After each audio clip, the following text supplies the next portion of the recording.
mysterious death curse washes over the land, driven by a powerful artifact known as the Soulmonger. 4 would-be heroes have been sent to the jungles of Chult to destroy the cause of this terrible affliction. Vale, the half-elven paladin who's just now learning of his divinely granted powers. Ubo, the total monk from a distant land who's as quick with his wit as he is with his staff. Brilinya, Aasimar warlock sent on this quest by her temple, discovering herself in this strange new land. And Gunslinger Cole, tiefling artificer and archaeologist who may just dig up more than she bargained for. This motley band of adventurers must work together to brave the poisonous plants, venomous monsters, thundering dinosaurs, and rotting undead of the jungle. Join the omnipotent dungeon master Jake from Mini-Terrain Domain to see if our heroes can find the Soulmonger, uncover the deeper mysteries of Chult, and free the world from the death curse. Welcome to the jungle. Welcome to Chult of Personality.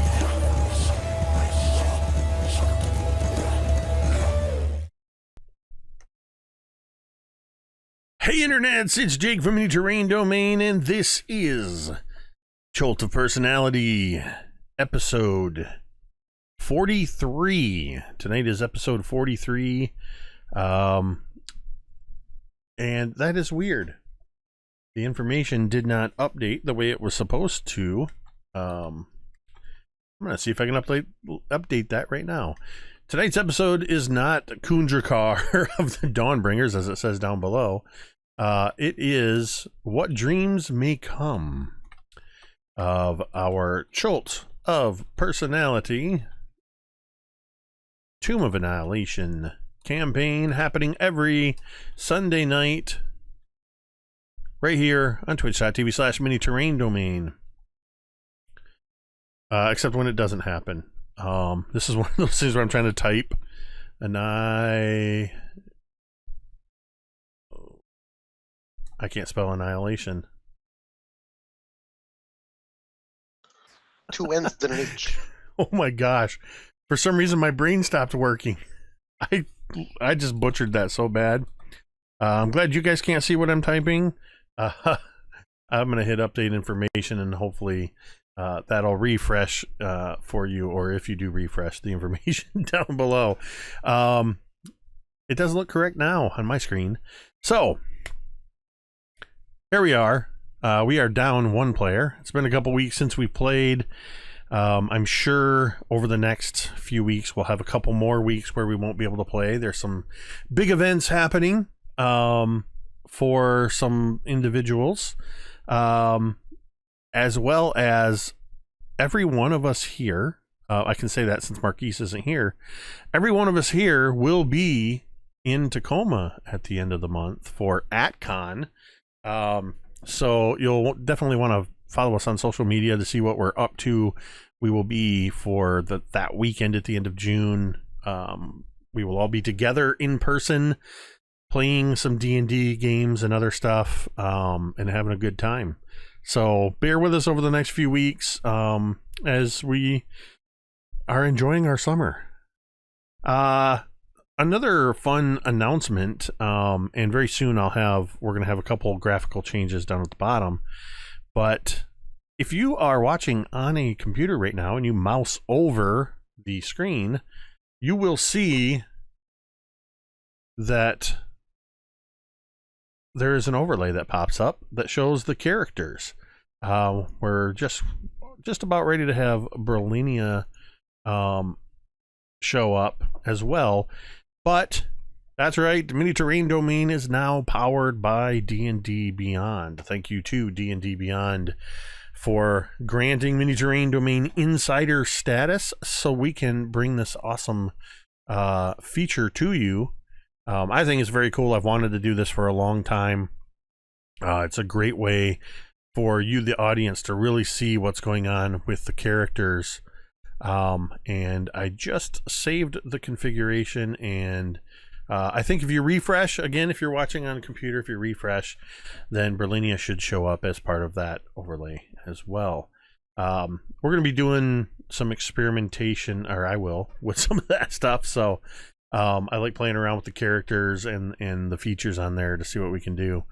But this is also helpful for me as a DM to be able to see the character sheets and see where everybody is in terms of, it might make me feel a little bit bad when I'm about to kill somebody, when I see their hit points in the red. It won't change that I'm about to kill them. It'll just make me feel a little something.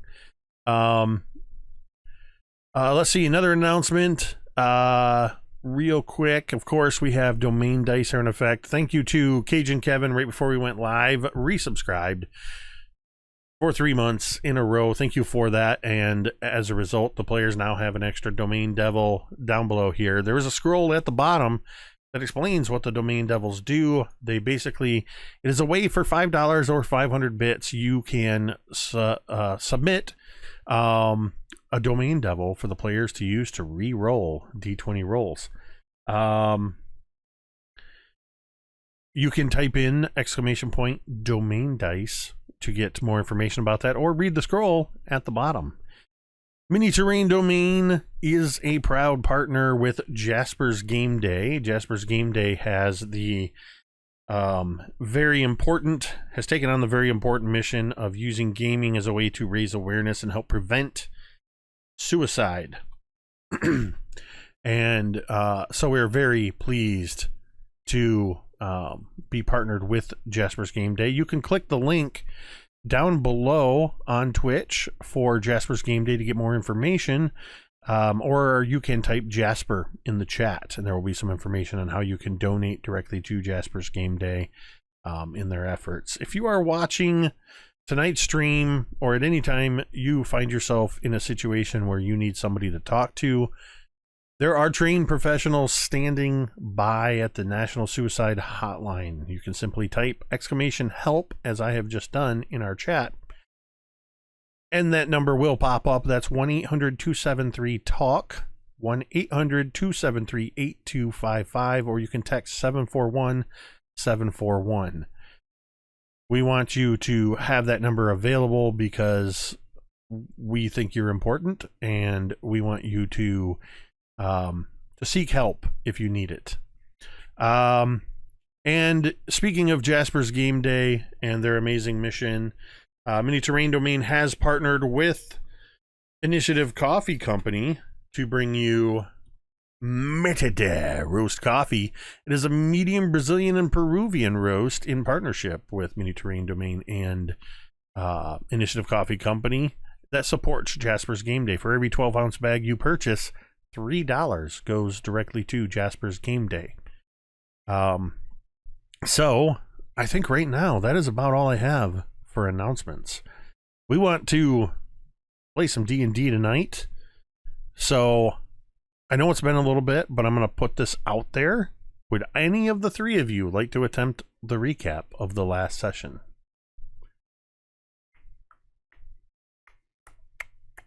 Okay, I will do that. I know when it's a bit sporadic and all of us, I think, have multiple games and campaigns that we play in, it can be tricky. One other great benefit of D&D Beyond is there's a note section, so hopefully I can remember to populate that with some bullet points of what happened each session, so you guys will have that to reference, you the players will have that to reference going forward. All right, so the last couple sessions have found our adventurers in the Den of Serpents. I think, in fact, last episode was called A Den of Vipers, as you have all willingly descended into the secret home base of the the Yuan-Ti. You had split yourselves up for a little bit, eventually got yourselves together, found yourselves under the very, I want to say convincing or whatever, that's not really true, but Rosnasi, the leader of the Yuan-Ti, basically prevented any magical abilities through the use of a artifact he had acquired, which is a beholder eye suspended in a glass globe that he kept pointed particularly at Dunala, so that he could begin negotiating, or what seems more like bribing, telling Dunala that he had his daughter. You were all led to the receiving chamber, where Dunala continued to confront Rosnasi very vehemently. Dunala's daughter was brought before all of you, and he was able to see his daughter. She briefly awoke, but she is very much under the influence of the death curse that plagues the land. And being so young, and it is pretty much assured that she does not have a lot of time left. Dunala is dedicated to ensuring her safety and her continued existence. So reluctantly, he seemed to be kind of agreeing with Rosnasi's plan. However, during the course of these negotiations, Brilinya and Vale noticed some things were amiss, as Fenthaza, Rosnasi's number one, or rather number two, seemed to be up to no good.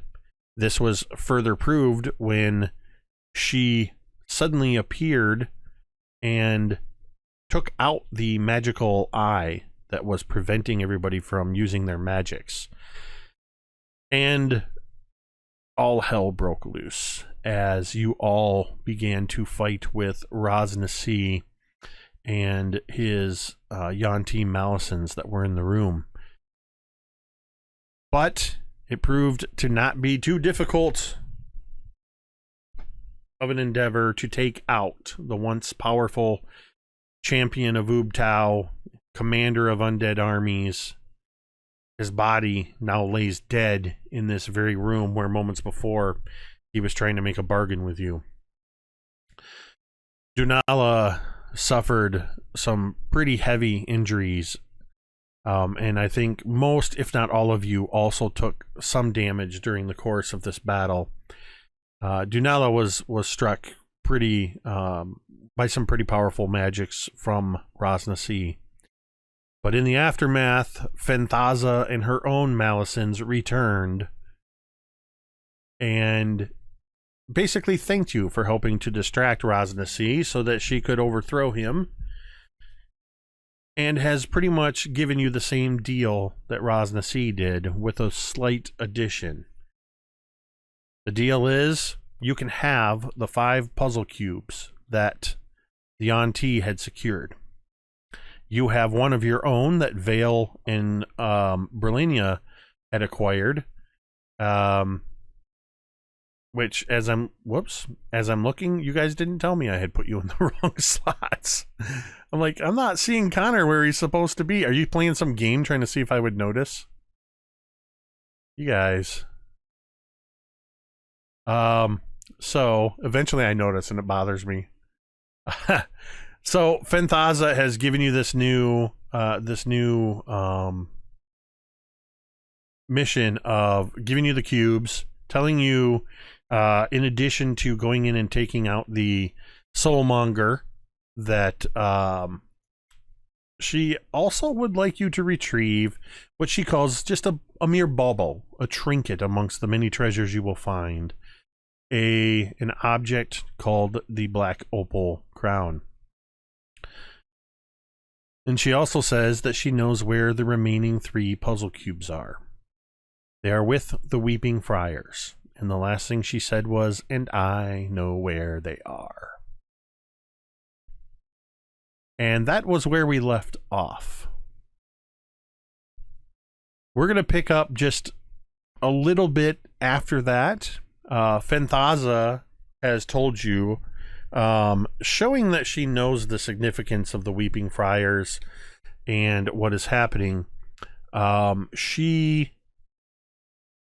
kind of points, is very directed at you, Brilinya, in telling you that they are northwest of here. In this whole region, the lost forbidden city of Omu, everything was kind of almost surrounded on three sides by rising cliffs with gargoyles. You had been attacked by some of the gargoyles on the giant rock when you all flew in here a few days ago.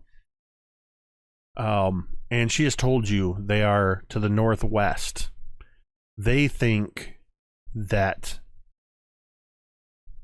with just a few puzzle cubes, they can force their way in. And that's where they are. Fenthaza has then said that you have been given your mission. You will be allowed to rest here, and when you are ready, to leave the way you came. If you'll remember, you came in through the east entrance from the underground river, where you had made your way in from the city above. During the course of this conversation, Fenthaza's Yanti Malicins take Rosnesi's body, and they load it into one of the boats, and they bring it out and dispose of it. Dunala hears them speaking in Yanti, and tells you that they are taking Rosnesi's body to basically feed it to the Hydra that is out there.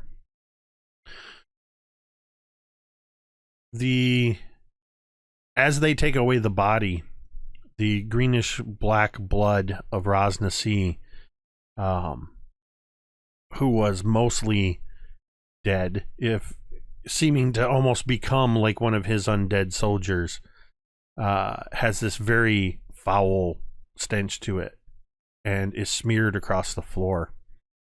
Dunala walks over wordlessly and picks up Rosnesi's longsword that was lying on the ground. He had never drawn it, had never gotten to use it. Dunala looks at it, takes the belt and scabbard and sort of wraps the straps around it and just holds on to it as he begins to kind of just move around the edges of the room, just looking. What are the other three of you doing?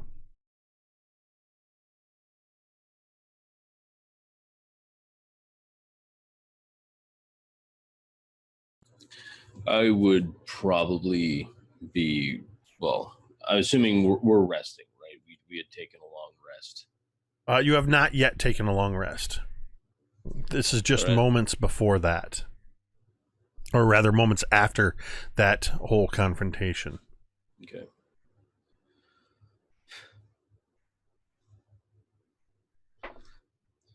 I mean, I'd probably now. So because of that, then I guess our magic is still not back, right? Because we're still facing that big beholder. Well, Fenthaza, so to set the stage again, you're in that same room that you've been in pretty much since you came in. It's at the northernmost edge is a iron throne stylized to look like a hydra. It was Rosnesi's throne. There are 4 columns in the center that sort of support this room, the 20-foot ceilings. The room is 30 feet by about almost 50 feet long. There's the long hallway to the west that Fenthaza and her attendants have left through, a set of doors. There is a alcove to the south that had a teleportation circle in it that Fenthaza had appeared through, and then but she took with her the Yanti that were holding the magical beholder eye. So you are not currently under anti-magic. She seems to be keeping it with her as a sort of protection for herself. All right. So yeah, I mean, I would probably kind of look at the others and just kind of sit down and rest. I mean, having been just through a battle, just a few moments before, probably just like put my back up against a wall and just kind of like lean my head back onto it. Probably pet Moyo. Yes, Moyo, your Kamadan steed, essentially.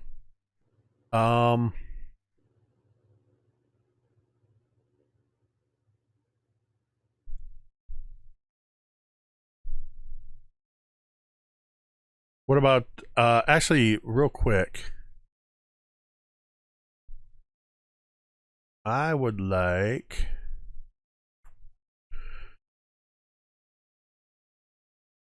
roll me a d20, Mike.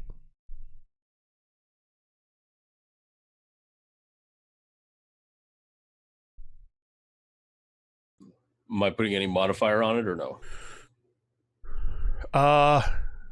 Just tell me what you got. I'm applying one of your modifiers. Oh, sure, not a problem. 7. Let me see what you got here. And I'm dead.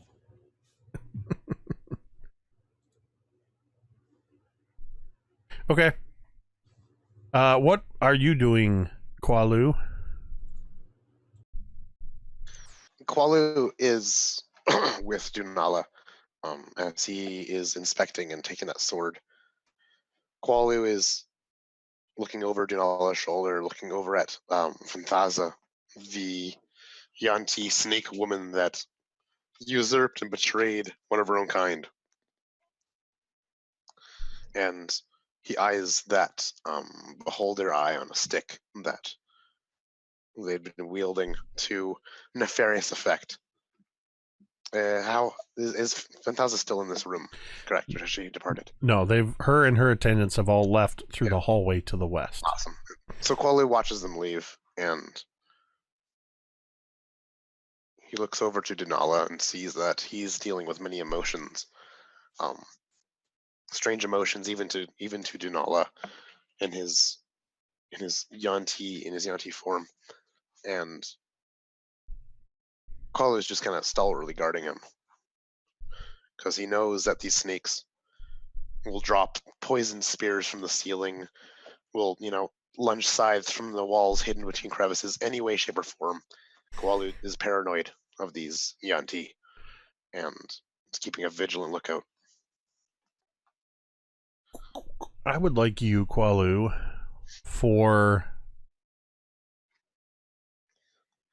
I would like you to roll twice. First, I want you to roll for Dunala. And you're going to roll a perception. All right. Dunala's the green one. 11 plus whatever he wants. So that's 12. And then I want you, because you are sort of looking around and kind of watching over him, and you're specifically keeping your eye out just for the tricks of snakes. Roll a perception check with advantage. All right. It'll be a 14 perception. All right. And Brilinya, what are you doing in this aftermath? I think you can see that Brilinya is quite tired. But she is standing there motionless, just staring down at her hands and up her forearms. And she kind of moves her arm in the light, and you can see the ever so slight glint of these mithril scars that are just underneath her skin. You can still see them as they kind of shine through. And that's what she would do for a while until anyone said anything. All right. So real quick, because I forgot to mention this at the beginning, just for those that are watching, thank you everybody that's tuned in. I believe I may have solved the issue with the stream dropping. If for some reason we freeze up and it looks like the stream disappears, stick with us. Somebody, one of the others will let you know. in the chat. I usually have to just stop the stream. Are you freaking kidding me? Are you freaking kidding me? Oh my, that's hilarious. The timing of that. All right, That is fire. The timing of that is fire. That, And you know who to blame? Wait, are we still frozen? no, yeah, it'll show. Okay, just good. somebody let them know. Good. Super quick. You know whose fault it is? Fucking Bethesda. Fucking Bethesda. Okay, that's it. Damn. All right, I'm goddamn. gonna do my thing. Somebody in the chat just messaged or let them know. We'll be back in just a moment. I just disconnected again. That was just ridiculous that happened. Yep. I could not have planned it. Sure you didn't. Wink, wink. Oh, believe me, Nudge, nudge. this Know what I mean? this whole thing is making me mad because I don't know what's causing it. I understand. So I think we're back. Mike, for a moment there, you had a weird face when I looked at the stream. It looked like you had frozen in that sort of like almost looked like you were winking. So there you go. That was not planned, but there's your drill. It takes about 30 seconds to restart the stream. I thought I had solved it, but apparently I have not. So I still have some work to do to figure out what's going on with my modem and router, that it drops just long enough to disconnect the OBS connection. So there you go. That's what we'll have to do. All right. So Dunala is continuing to walk around. You see him, Qualu, as you're accompanying him. He's sort of prodding a little bit at the Hydra Iron Throne, like he's looking for something.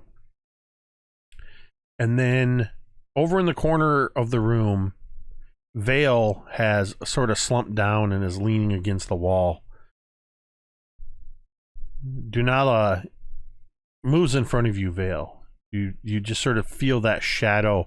There's as a reminder, the room is sort of illuminated in these green flickering torches. And there's a shadow that falls over you as Dunala. You see the twin flames of green reflected in his eyes as he seems to be looking right at you, Vale. And then he says, Vale, do not move. As he draws the longsword from the scabbard that he's been holding. As he does so, the blade erupts in green flame. And Dunala appears to be thrusting it towards your head, Vale. But before you can even do anything, you just see as it goes above your head into the stone in the mortar between two bricks. You hear directly above your head the sound of steel on stone, and you hear that sort of close rush sound of flames as this green flame sword, the fire moves just past your head, enough that you could feel the heat from it. And then you feel behind you a rumbling in the wall. And the wall begins to slide to the side behind your back. Dunala quickly shing, sheathes the sword and the flames go out. I figured Raz Nasi would have some secret. We should be able to rest in here. And he walks into the room beyond. Well, thank the gods for trust. And I'll stand up and I'll follow him. The room that is now visible is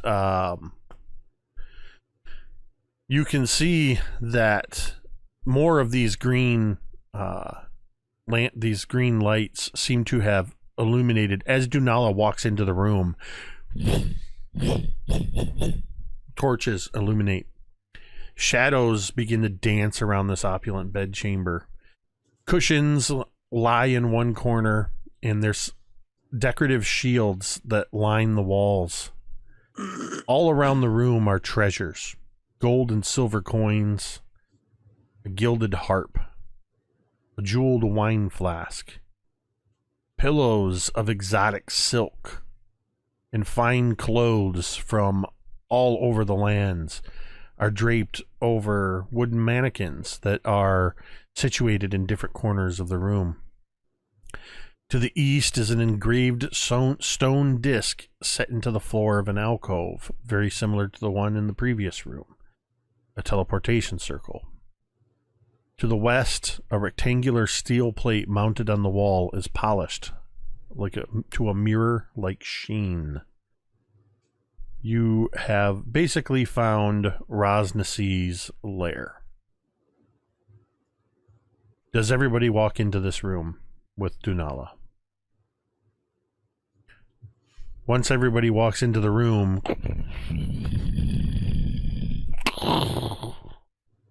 the door closes behind you, sealing you all into this room. Dunala turns and just says, "Do not worry. I will be able to get us out again. I don't know about you, but I need to lie down." I think we all do. And Dunala sort of plops into some of these cushions. You see him sort of look around, just taking note of all of the treasures around this room. But as he does so, and you would particularly notice Qualu keeping an eye on your friend, his eyes are at half-mast. He blinks slower and slower until suddenly you notice that he doesn't open his eyes again, and you just hear a soft, rhythmic, soft, rhythmic breathing. I'm going to try this. And okay, at the top of your character sheets is a button that says long rest. If you click that, it'll ask you for confirmation, and doing so will reset your hit points, spell slots, everything that would normally reset during a long rest. I just tested it with Dunala, so I see Megan shaking her head. I think Megan, I think, is familiar with some of this stuff in D&D Beyond. I think you've been using it for a while. I don't know about Connor, but so effectively, I know it's the start of it, but effectively, you guys are in a long rest now. If you would like to have any additional conversations, look around the room, investigate what's in here, by all means, it is up to you. What would you like to do? I think that Brilinya would go right to the harp that's there, and she would just look at it, and you'd see this renewed sparkle and interest in her eyes as she just, without actually plucking any of the strings, just runs her hand along the strings and looks at the craftsmanship of this harp. The harp, give me a history check. I don't know if you studied history while in the monastery, but Probably. I mean, it was so boring, she probably read about the history of harps. So I got a 16. So what you can see is this harp is incredibly well crafted. It is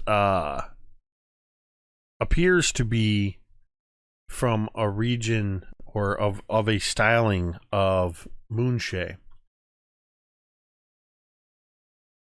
which is, is a set of islands to the west in the Sea of Swords, I believe. Yes, off the coast of the Sword Coast. It is a deep, rich wood. Like, I'm reluctant to say because somebody out there is going to be a musician and go, "You would never make a harp out of mahogany," but it's elven. So it's a very very nice wood with a sort of reddish color to it, but all over this harp is inlaid, and all of the connections where the strings are, everything is gilded. It looks to be worth, the harp itself looks to be worth about 250 gold. It's a small, like something you could pick up and carry with you. It's something you might see a bard or minstrel traveling with. As she's holding it and just kind of looking at it, there was a sister at the monastery who used to play this once at the full moon. And it was so beautiful. It wasn't as nice as this one, but she played it so well.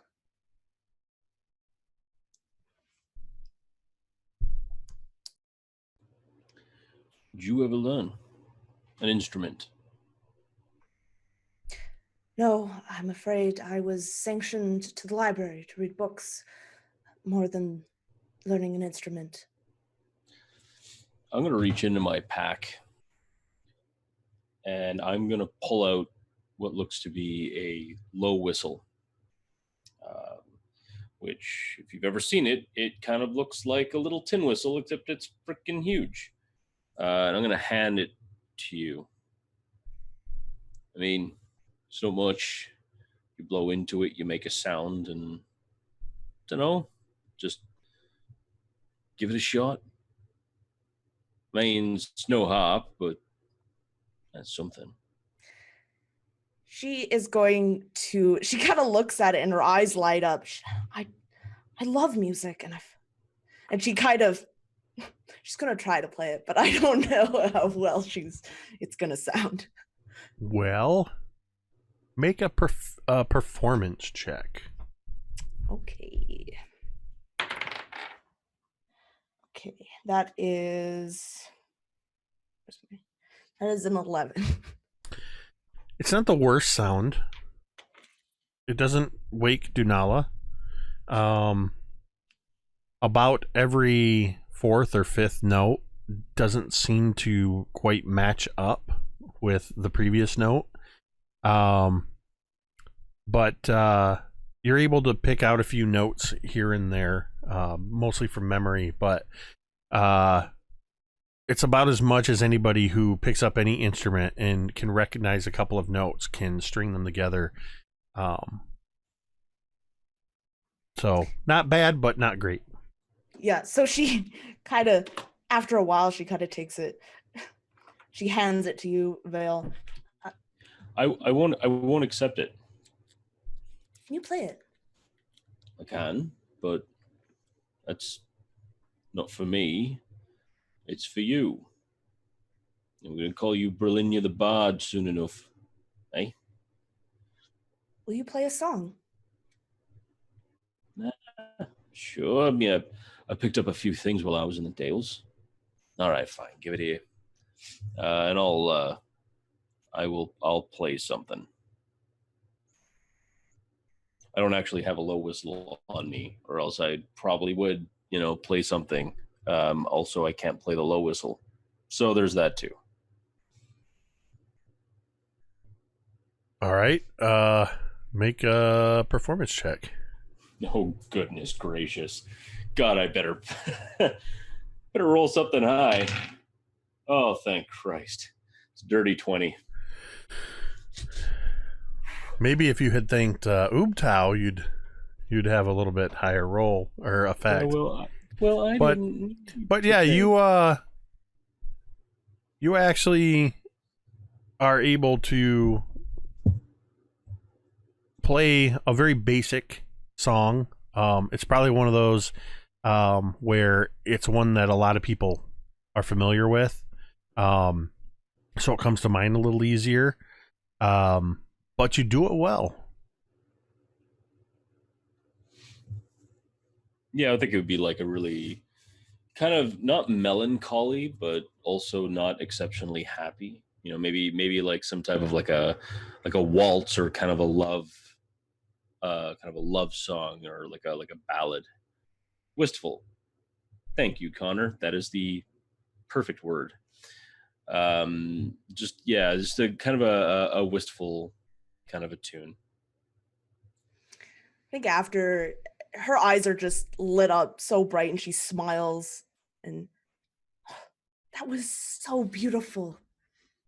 And it's as if you had just played like the most complicated, in-depth song ever to her. Like that's her face. You can do the same thing. Just requires a bit of practice and in some cases, especially mine, a little bit of apathy as well.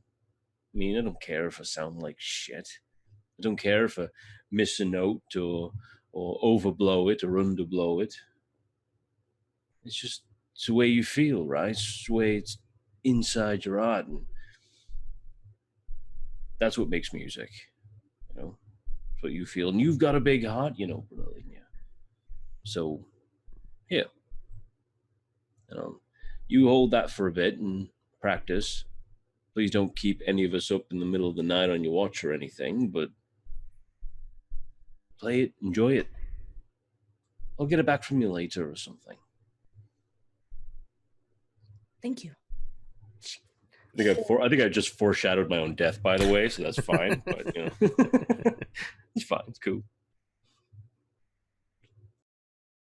While they're playing around with the harp, what are you doing, Qualu? Qualu's got a rag that's seen many days, and he's wiping his badass-looking great sword with these labyrinthine etchings and grooves in them, and wiping off that disgusting greenish-gray Yanti blood off of it.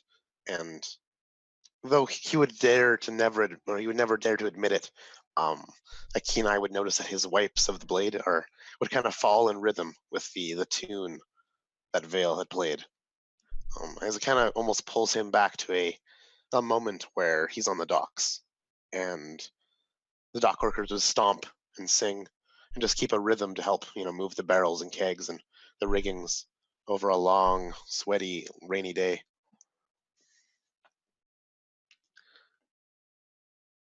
And when Vale finishes, I would say, that was good.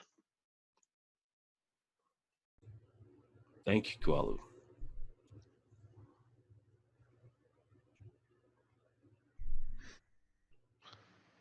Would all of you eventually allow yourself to succumb to sleep?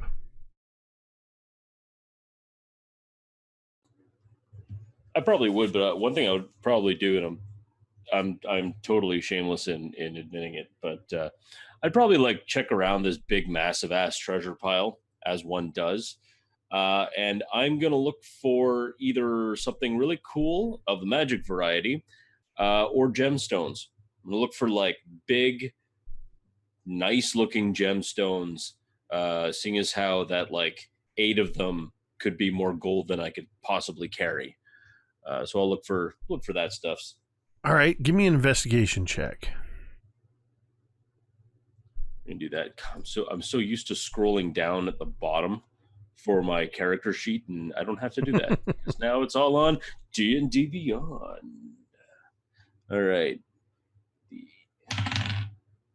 Ooh, that's not so good. That's an 8. You do have 8 domain dice. Yeah. Fine. Okay, sure. I'll use one. I would hate using one for my own avarice, but okay, sure. I will use one. Wow, that was better. I was better. I'd say 15. All right. By the way, I did Google it. Spruce is a pretty common wood for harps to Oh. be made from. Hmm. I don't know what nonsense Connor was saying in the side chat. I didn't read the whole thing. So you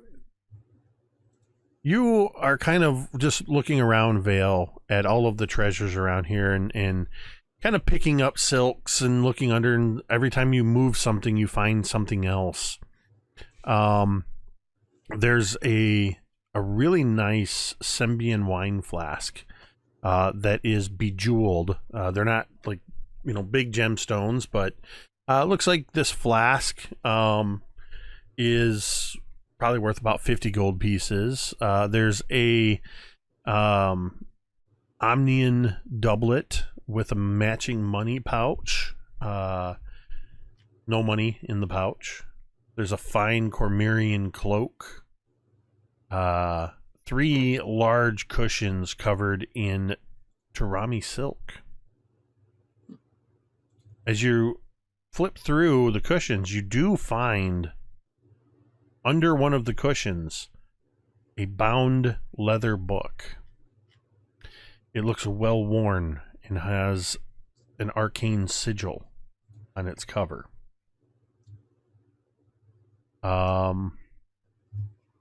You start kind of, as you're flipping through, you find under a very nice sort of almost gold colored silk, you find a wooden chest that doesn't have a lock on it. Peering inside, you see 150 platinum pieces.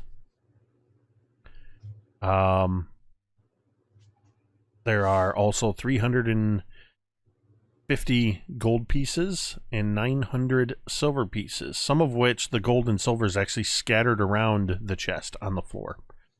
Are you shamelessly scooping up all that money? Or any of it? I mean, some of it. Yeah, I'd probably say some of it. Well, of the total then, I gave you 150 platinum, 350 gold, and 900 silver. Okay. Now where do I put treasure in here? That is Equipment? No. Yeah, if you go to equipment, there is currency. Oh yeah, there You it can is. click on the currency Yep. and then just, give yourself $1 million if you want. 155 platinum. Bam. Yep. I Gold, guess- electrum, silver, copper. And you can- Electrum. Yeah, you can just write the money in each of the little Sure. amounts or little And, sections. Sorry, how much? 350? No, 78? Hold on, I gotta find that again. 350 gold Okay. and 900 silver. All right. You find a wooden statue that's painted that looks very. It's very finely worked, and it looks like the trickster god that you and Brilinya faced off against, in the form of a froggy moth. At the end of each of its eye stalks is an amethyst gemstone. Each of those gemstones, if pried out of the eye socket, is worth 100 gold.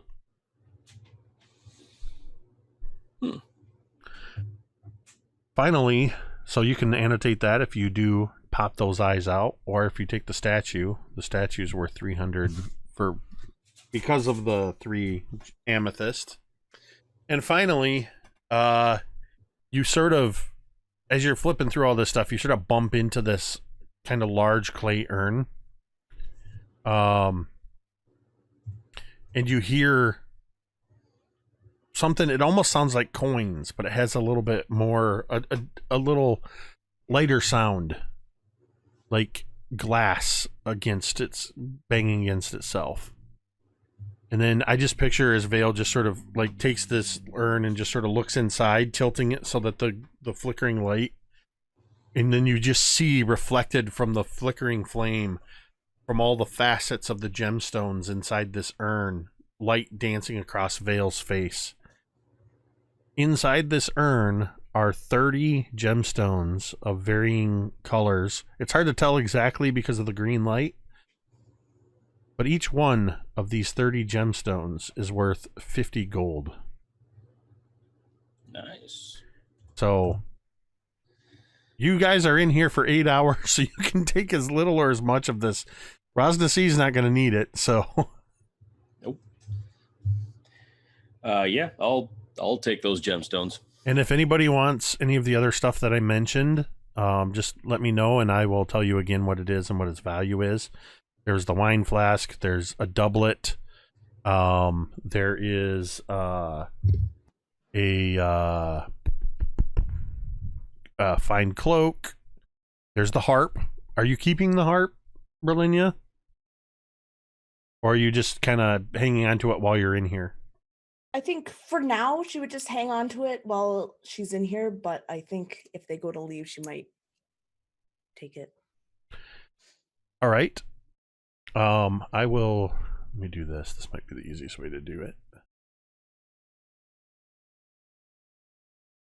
There you go. In our side chat is what that harp is and what it's worth. Anything that Qualu is interested in. Dunala, I feel confident wouldn't have any interest in any of these material possessions other than the sword that he's already claimed. One other thing that I'm going to say prior to him falling asleep that Dunala would have noticed and would have taken, because unless one of you can correct me, I seem to recall when he captured Salida that Dunala took her sending stone away from her and kept it. Did he give it to any of you? I'd laugh if he gave it to you, Eric. I feel like I distinctly seem to in my mind, I can almost picture him taking this stone and sliding it into a pocket. But he finds the companion stone to the sending stone. So I'm pretty sure that he pocketed that. Yeah, I seem to remember it. I have I can see it in my mind that he took it. I'm gonna. Not only that, it's Marquise. Yeah. So he definitely pocketed it. I'm trying to find out where you add. Oh, that's because it's searching for his stuff. That's why. How do I add to inventory? Oh, here we go. Manage equipment. I just want to make sure we don't forget this. So, stones, add. Okay, so Dunala has the sending stones, the match set. All right. So eventually, Vale, now having found many gemstones and coins and putting them into his pack, there are lots of silks and cushions in here, and it's quite comfortable. It's cool being underground. The air temperature, the flickering torches provide a certain amount of warmth to counterbalance it, so it's very comfortable. And eventually, you do all find yourselves succumbing to sleep. In your sleep, each of you find before long that dreams are coming to you.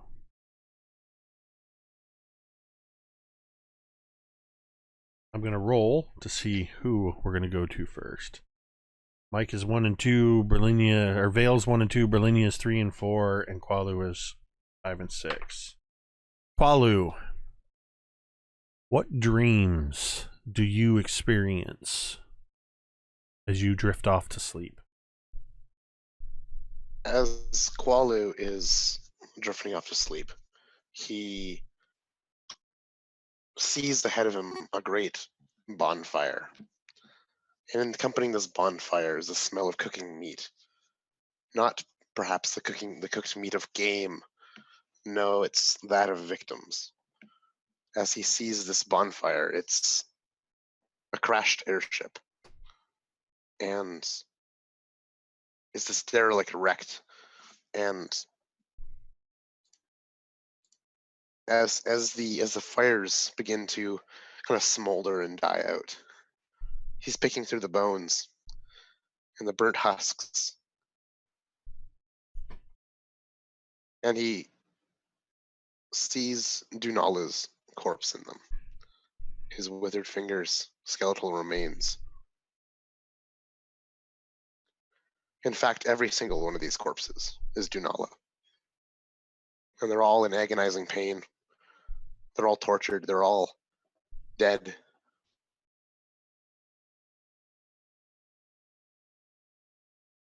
And that's when he wakes up.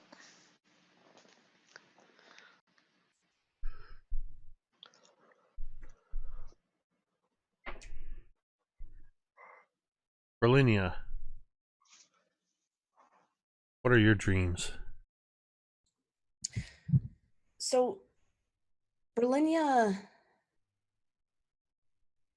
she does not feel the sense of tiredness that anyone else, that other people do. But I can imagine that in her awake state, she might drift into these almost dazes, these meditations while she's awake. And it is full of nervousness and anxiety about the Weeping Friars. She remembers most recently what they did with her. And then she goes back when she was a child, when they forced her to take the oath to a being that she didn't know if they had good intentions or bad. And I think it is at that point when she's brought out of this awake mindset with the stinging pain of these mithril scars under her skin. They begin to become bright.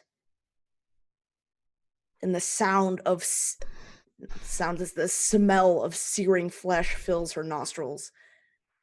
And she just sits there, crouched down, not trying to make any sound. As for about maybe 10 to 15 minutes, these mithril scars burn into her skin. And then just as quick as they came, they recede again. Vale, what dreams come to you?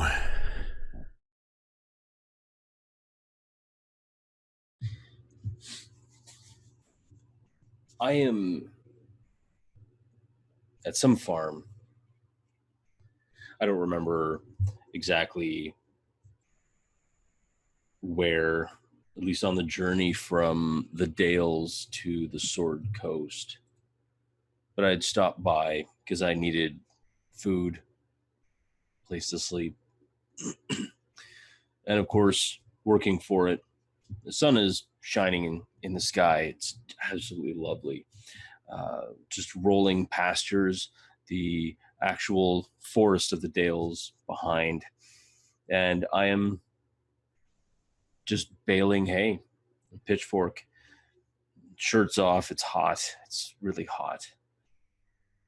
And as I'm pitching load after load of hay into kind of a large kind of a baler, just look all around, and there are just points. As I look to the north, I see clouds, incredibly like dark clouds, almost as if I could view all the way to the very ice fingers themselves. Snow comes down, and this desolate place, and I feels a chill. I look to the west of the dales, and the forest, from what I've seen before, which was opening and inviting, now seems overgrown and dark. The trees climbing ever higher to the sky, huge coniferous battling with maple and birch. And to the east, I see the ocean, but it looks not quite like the ocean. Huge waves seem to kind of lap and roar over the landscape so far to the east.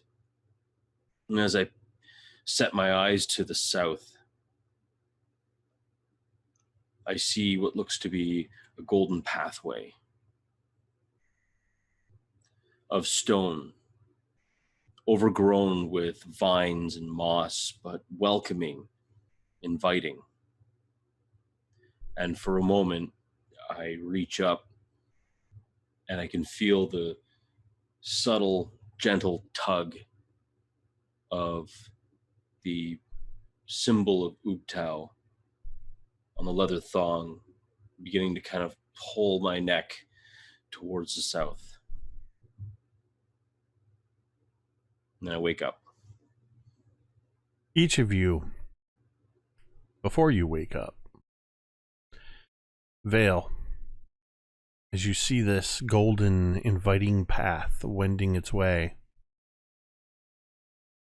the dark clouds that seemed foreboding and distant seem to rapidly close in on you.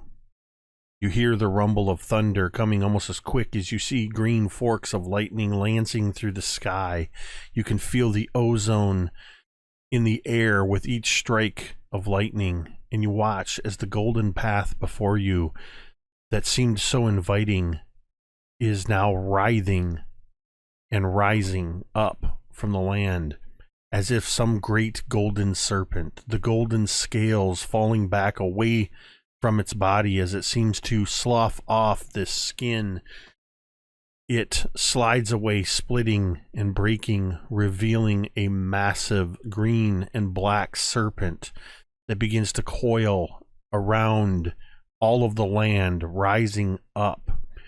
Brilinya, as you stare down, not fully in sleep,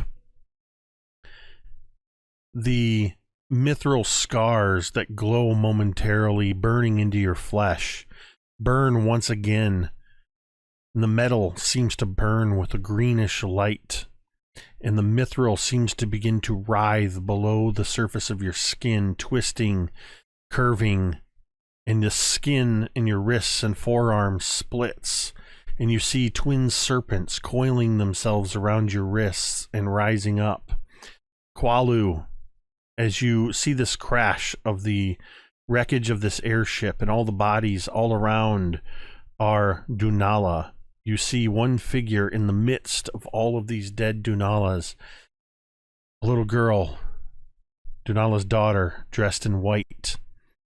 As the corpses of Dunala all around rapidly begin to decay and bloat, their bodies splitting, and hundreds and thousands of serpents begin spilling out of Dunala's bodies until the entire ground is covered with them, and they begin to advance toward his daughter and swirling around her and fully engulfing her and seeming to twist and form the cords and musculature of a large serpent rising up into the air with Dunala's eyes. I would like you all to roll for initiative, as you're going to have a dream battle.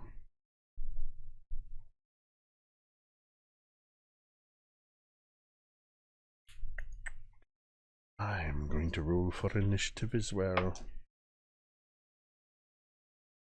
Let's see.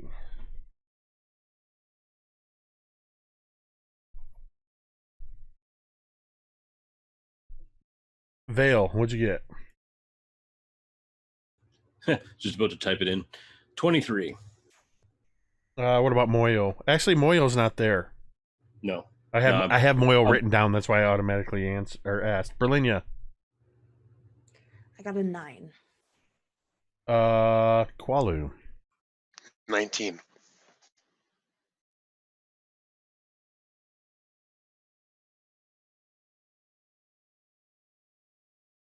All right, Vale, you are up first as this giant serpent has risen up high. How or what would you do? How would you react to this? It seems to be, it's coiled all around the land, seeming almost impossibly large, but its upper part of its body is risen up like a snake, its mouth open, venom dripping from its fangs as it looks like it's ready to strike.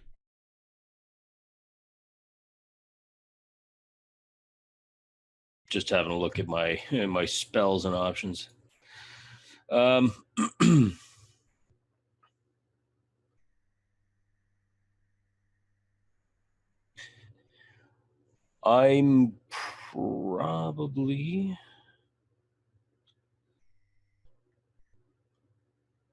probably going to actually just straight out attack it with yield rapier, and if it's good, maybe it's gonna be a special kind of divine smite kind of roll. And that's an 18 to hit. That is enough to hit this giant serpent.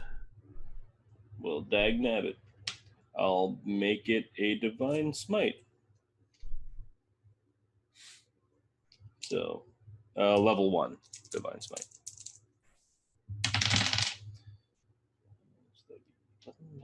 That is 20 points of damage. All right. Despite its impressive, incredible size, you manage to strike in, and you feel and see the power of Ubtao still seems to be with you in this place, as the light of the smite kind of cuts through the darkness momentarily. Meanwhile, Brilinya, nope, you're not next. Qualu, you're next. Qualu, this serpent rises up to, in a similar fashion, coiled, preparing to strike. To your eyes, this serpent has Dunala's eyes and is made up of hundreds and thousands of snakes. What do you do? Qualu growls and unsheathes that wicked greatsword, and he'll take a stance, ready to strike. And I think he'll run up and leap, slicing it right across the I guess the snake equivalent of its throat or neck, torso, even though it's made of a bunch of Dunala corpses. All right.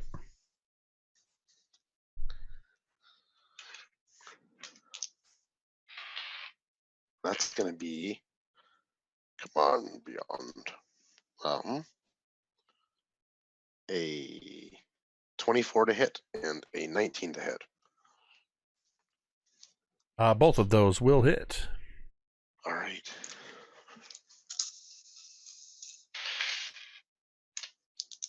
It's gonna be 14 plus. Nope, that's 16. Be 40 damage total. All right.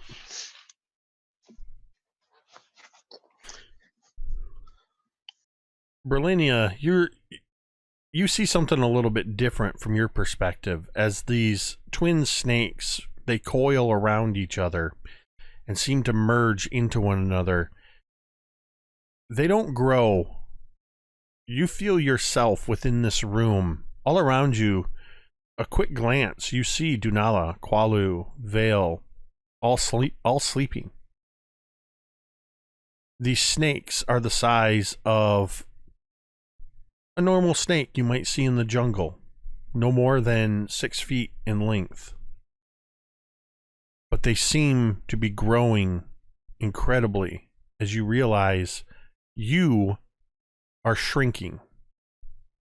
and suddenly all around you, you are standing on a single floor tile that seems to be, to your perspective, larger than what the room you were just in moments before, or still are in. You have shrunk down to a size where you're maybe 2 or 3 inches tall in comparison to these snakes that are intertwined as if one snake. What would you do? Are the snakes surrounding her, or is she able to? No, they is are she- not constricting on you. They've Okay. sort of together, they act as one, but they're sort of in the same fashion. They are sort of coiled and preparing to strike. Brilinya is going to run away towards her sleeping companions, screaming in this tiny voice that she has now. She's going to run away as much as she can. You begin running, and you run the full extent of the movement you can get, and you come to what looks like a chasm, but is merely the space on the floor between 2 stone tiles. But to you, it is a massive chasm, 30 feet across. You can't even tell how deep it is. Behind you, the snake rises. Vale, the serpent, rises above you. Qualu, the serpent with Dunala's eyes, rises to strike. And in each of your dreams, the serpent is going to strike each of you at the same time. That is a natural 20. So you are each going to get hit. Now, the way I do crits, as a reminder, is automatic max damage, then roll damage dice once again. So, and this is a 2-stage attack. This first part is going to have this. I think. Yeah. So you are each going to take a minimum of 33 points of damage. 33 plus 43. You each take 48 points of piercing damage as the serpent bites down on you. And I need each of you to make a Constitution saving throw.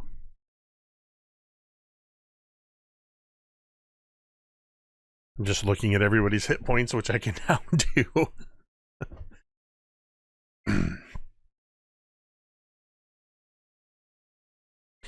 So everybody make a con save for me. I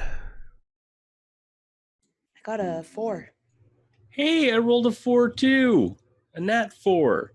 Which, I don't know, what is that, like 6? Let's double check here. How'd you do, Connor? I got a 12, but if I fail, I'm gonna use my Indomitable to re-roll it. You got a, what'd you say? A 12? 12. Yeah, that's a fail.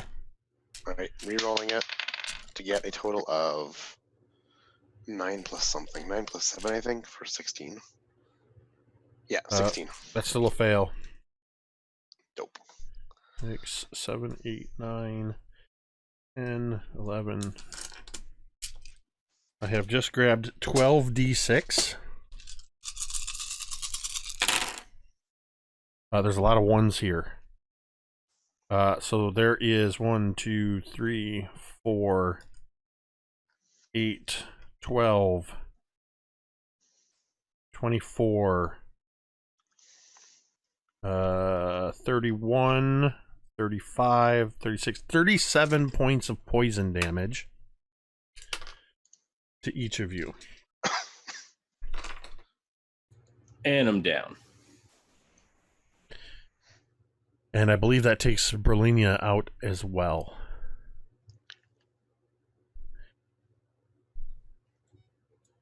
So, back at the top of the order, Vale, this serpent strikes down from the sky. Green lightning arcing through the air. As it strikes, one of its fangs pierces through your body coming in high on your shoulder. You feel the fang digging into your body. And as it withdraws, you feel the heat of the poison. And you begin to lose consciousness. All you see is a single pinpoint of light in the distance as you roll a death saving throw.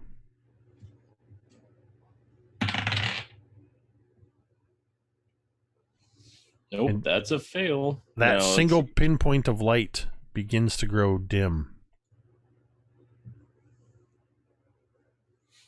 Qualu. Alu stands before this onslaught of serpentine fury, and he steels himself as he shifts his feet, and his heart begins pumping stronger and faster as the aspect of Grumsh that lives within him as a half-orc begins to take hold of his blood, as he activates fighting spirit as a fighter as my bonus action. So I get advantage on all weapon attack rolls until the end of turn. I get 5 temporary hit points. All right.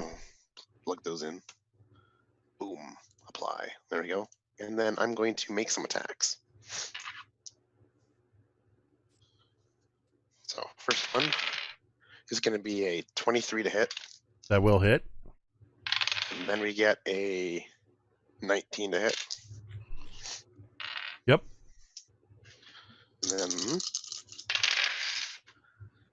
I'm going to do 8 plus 8 is 16. And then 17. No. Yeah.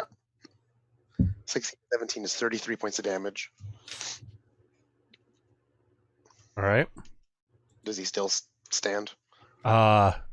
With each of these impressive strikes, you see scales and chunks of this serpent falling in a rain of smaller serpents, and as they hit the ground, each one of them becomes a broken form of Dunala, but still the great serpent towers over you. And as the gore washes over me, this will still just invigor him more as I action surge and do this again. Very well. That'll be a critical hit, and then a 29. All right. And while you're doing the math on those hits, apparently in D&D Beyond, the overlay, I'll have to check the settings. It might be something on my end, but it's not updating live on the overlay. I've had to refresh to see the new numbers.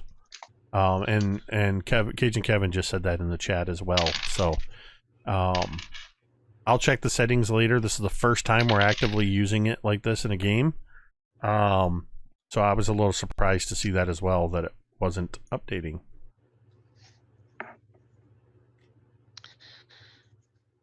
All right, it's going to be a big number here.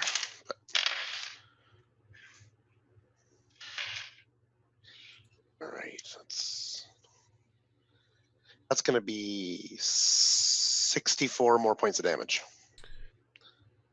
Oh, 64.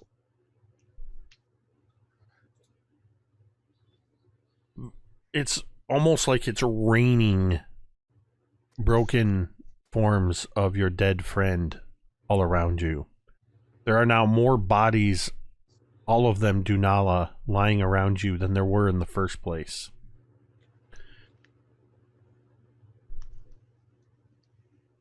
Brilinya, I need you to make a death saving throw. As you took these fangs, like when it bites down on you, one of the fangs goes straight through the center of your chest and you feel it come out your back. And as it enters, you feel the poison leaching into your body. Did you also fail a death save? Did, yeah. You feel your connection to the world growing distant. The serpent leaves the forms of Vale and Brilinya lying on the ground, towering above them for a moment, wavering back and forth. It rises back to strike at you, Qualu. Does a 16 hit you? 16 certainly does.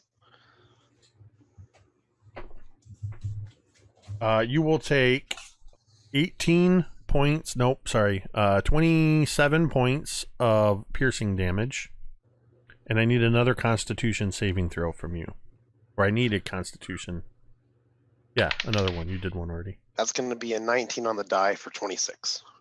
So let me just double check. So you will take half damage on the poison for a success. So that is, let's see, 12, 13, 14, 15, 20, 21, 27, 30, 35. So you'll take 17 points of poison damage. So 27 and 17. 44? Yeah. This will activate my Relentless Endurance. As a half-orc, I will be brought to 1 hit point instead. Okay. As I stand still somehow alive after being ravaged by a demon serpent from beyond space and time. Vale and Brilinya, you each have 1 failed saving throw. As the serpent bears down on your bodies, both fangs pierce into you. That is a critical hit, which is 2 failed death saving throws. Vale and Brilinya, I will come to you in a moment. Qualu, with 1 hit point, it is your turn. Qualu has these gigantic just severings that pierce his body from these great fangs. Poison just flows through his veins, but his heart pumps faster through the blessing of Grumshitz himself. And though he wishes it not, he is a half-orc.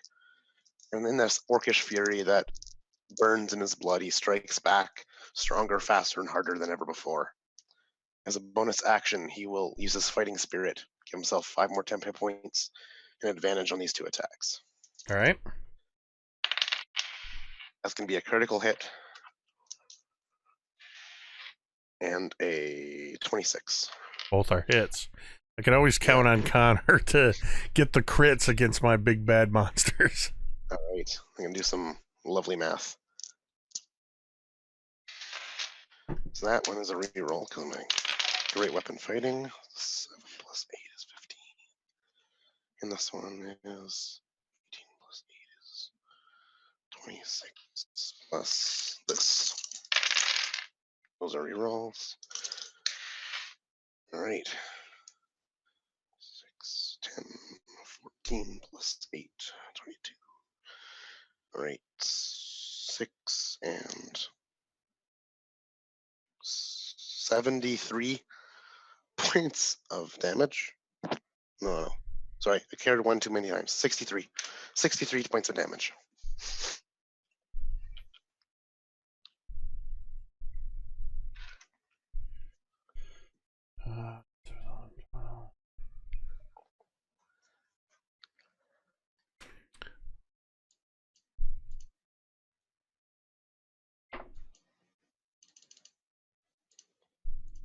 Let me check this here.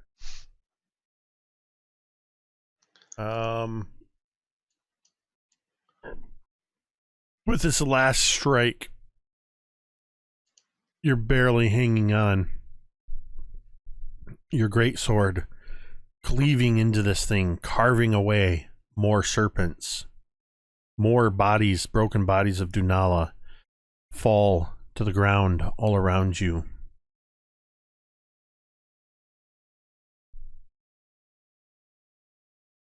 You see now, from all the serpents you've cut away, you see, and I don't have it written on this sheet, but I believe his daughter's name is Adesnia, that you can see trapped in a prison of snake flesh within the form of this serpent is a Desnia. I think that Quali would like be reaching out his hand after after her out of this prison. I just got disconnected. One moment. Stupid bastard internet. All right, stop. We'll jiggle this. It actually freezes up my OBS too, so OBS is going to take a moment. Somebody let them know in chat. We'll be back in just a moment.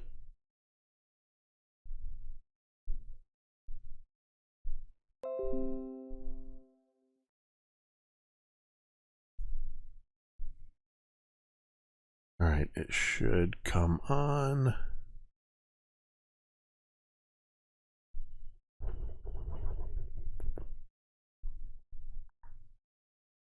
Oh, I didn't even have to refresh that time. I just did it automatically.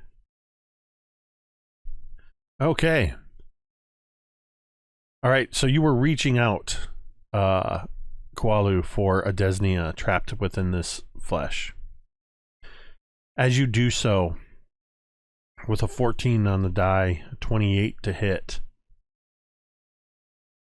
you see her eyes grow wide, and the fang of the serpent pierces through the top of your head, through the entirety of your body. Vale and Brilinya, in the exact moment that the serpent struck at your unconscious forms, you feel a sudden jolt. And the same thing happens to you now, Qualu. As you all suddenly awaken in the chamber. Brilinya, you never really were asleep, but you see now, as you're sitting there staring at your wrists, you see the faint glow of the mithril bands in your arms just beginning to dissipate. Your arms are fine. You're your normal size. You hear a sharp intake, a change in the breathing from Vale and Qualu as they sit upright. 8 hours has passed. You all are at full hit points. You have not burned any of your actions or abilities, so go ahead and just re-trigger that long rest. However, Vale, Brilinya, and Qualu, you all have 1 point of exhaustion.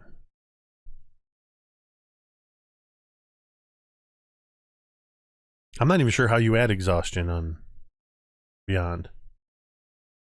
There's gotta be a way. There's a Conditions. Conditions. Exhaust. Yep. If you click conditions, then you can hit exhaustion.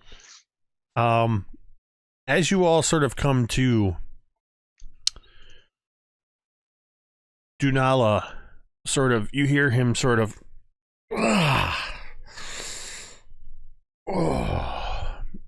kind of turns his head to the side, cracks his neck, and he sits up, and he is holding, seemed to have been clutching it to his chest, though not entirely sure. I don't know if you took it, Vale, or just left it there, but the spell book that you found. I would have left it. I would have actually, if anything, I would have given it to Dunala, even though he was like probably asleep at the time. I just put it so there. he seems to be clutching it to his chest, and he just kind of looks around, and that was the best night's sleep I've had in a long time. And that is where we are going to take a break. I couldn't resist a TPK in dream format. So hopefully you guys weren't too worried for your characters. But yeah, we're going to go ahead and take a break. Hopefully the stream will hold up. Based on the way things have been going, I'm fully expecting at least one more crash like that.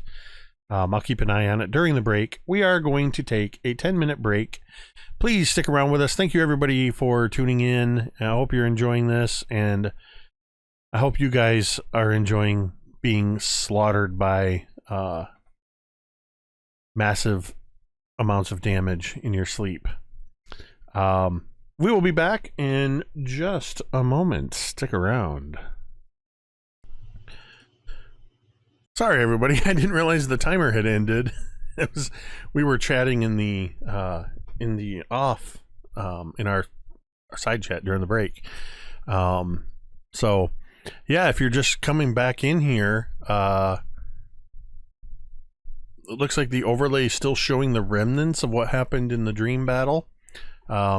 Technically, that's weird because I just refreshed the stream and now it's all back to full. Yeah, I haven't refreshed it because there's basically with the D&D Beyond overlay, what we're seeing is if you don't touch it, it will eventually update. I'm thinking that it's pinging D&D Beyond infrequently. Or you can, like I said, I got to check the settings and see if there's a way I can do anything about that. I doubt it.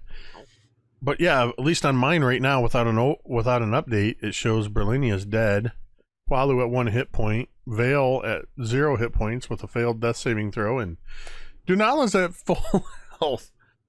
Dunala got himself a nice restful sleep. Dunala,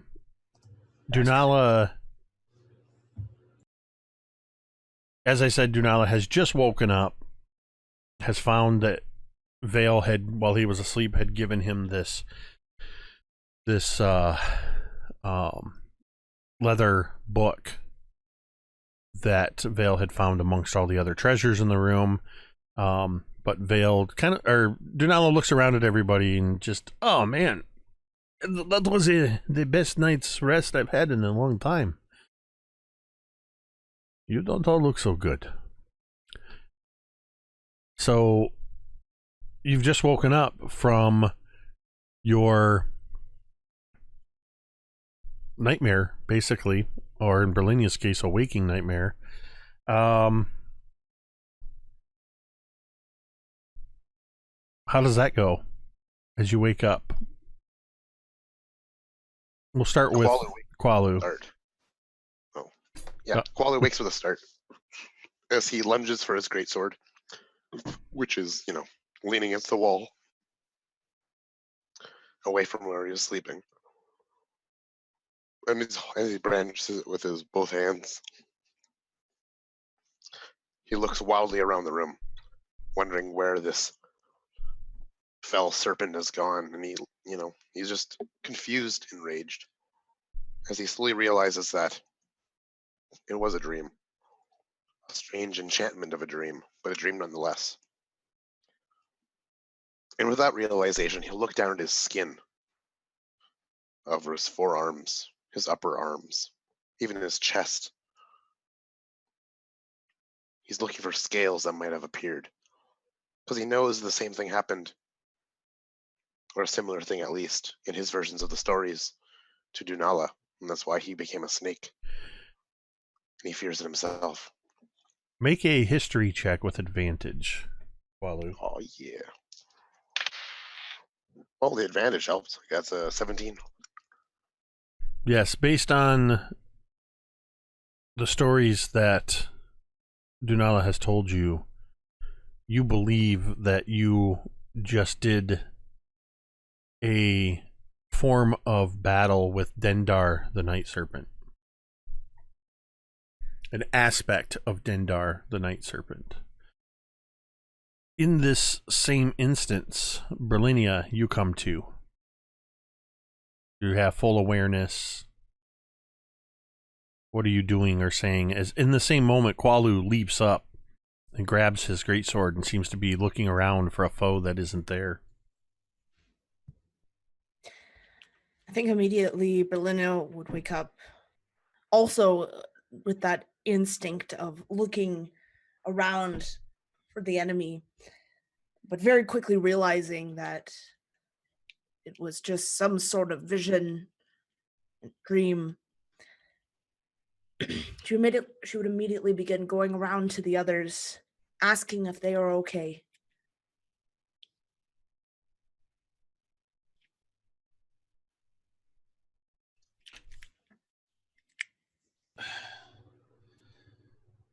I do not feel particularly good, but I'm awake. Tired, but awake. I dreamt that death itself came from me to Nala and Adesnir. The coiling one, the dark one, the withering sky, it who ends all, Dendar. It's a lot of titles for a big snake.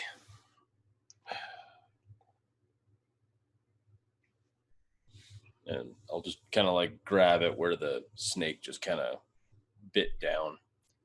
And I think almost like not even like mirroring you, and also subconsciously just like through sheer coincidence, Qualu was also like rubbing and massaging those sore shoulders and muscles of battle that probably him and Vale both use. Well, at least it was just a dream. Everyone's fine now, right? Dreams are the domain of Dendar. That brings no consolation. I think Dunala would probably walk up to the three of you, listening to what you're saying. He would go to you first, Qualu. And without ceremony, without preamble, he just begins to... He takes your hands, turns them over, looking at your fingernails closely. He grabs your chin, turns your head to the side, looking into your eyes. He actually like sticks his fingers in your mouth, opening your mouth, looking in. And just as quickly, he moves to Brilinya and Vale, doing similar. This is not good. But I do not see any signs that you are changed. Now that is the consolation we can have. It is this place.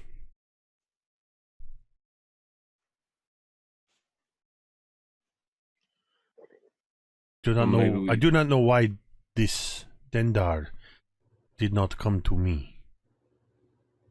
But perhaps it's because of my nature. But all of you, we need to go. We need to get out of this place. Yeah, I think we've overstayed our welcome. Didn't like it here anyways.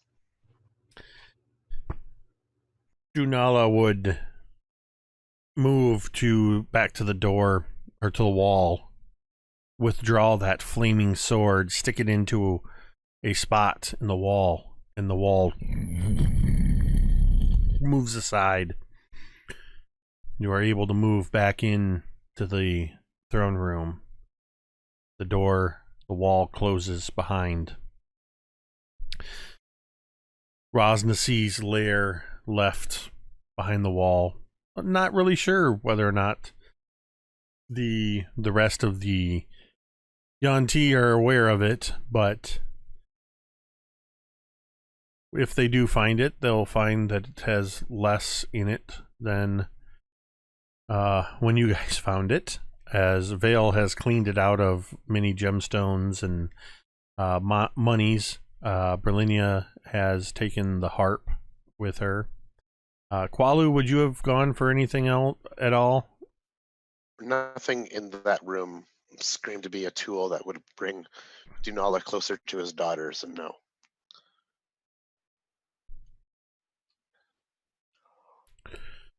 So you are able to find that the boats are where you left them, at least one of them, and the four of you are able to get in this boat. Actually, I have to retcon something because I completely forgot. Copper Bell was in with all of you, and Copper Bell also experienced the nightmares from Dendar the Night Serpent.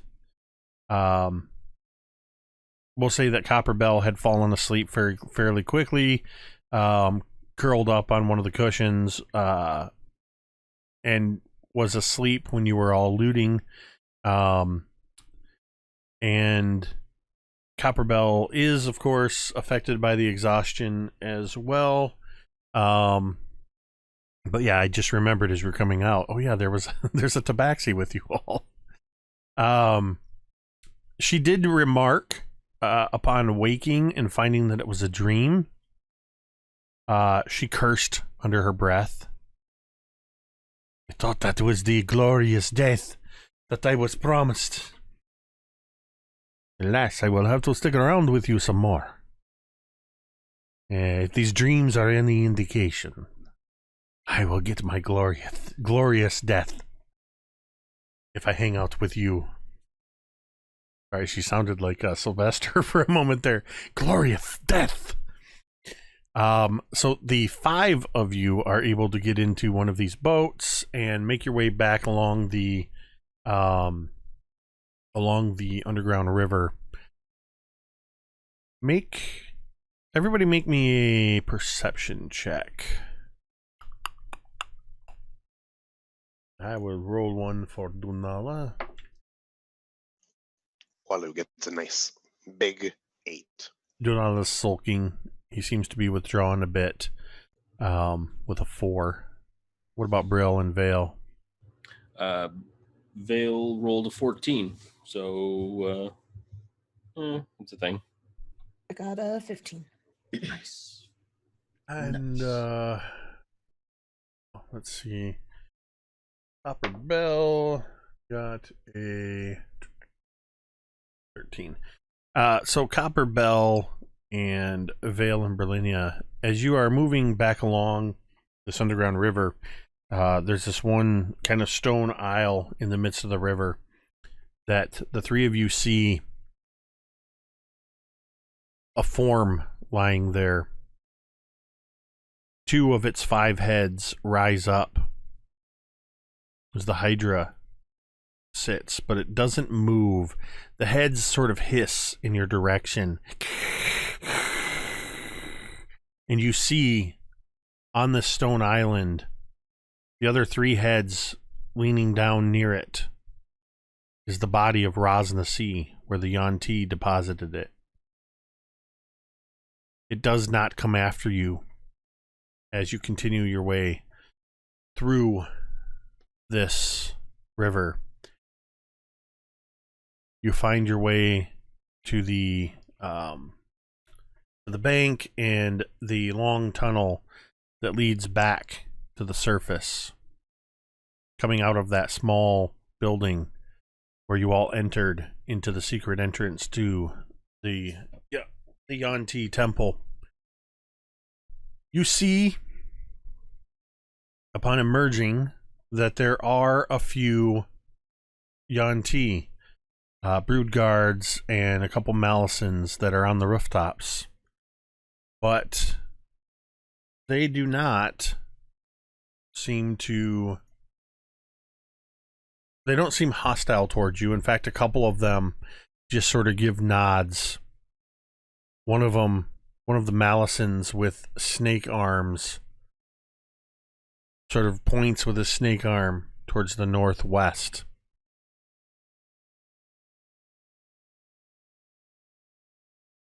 You are near that opening to the Forbidden City center.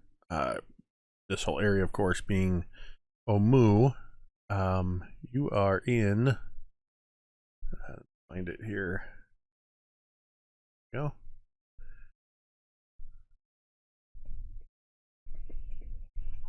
So within the city here, you have. There we go. Actually, I'm gonna see. This is still active. Nope. For some reason, the map's not showing up. So that was a pointless screen to bring you guys to. Okay.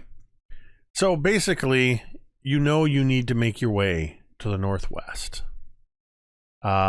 as you'll recall, the city that you are in, the part of the city that you are in, was this large circular area all walled in. And you would just to your south, near you, is the entrance to the city.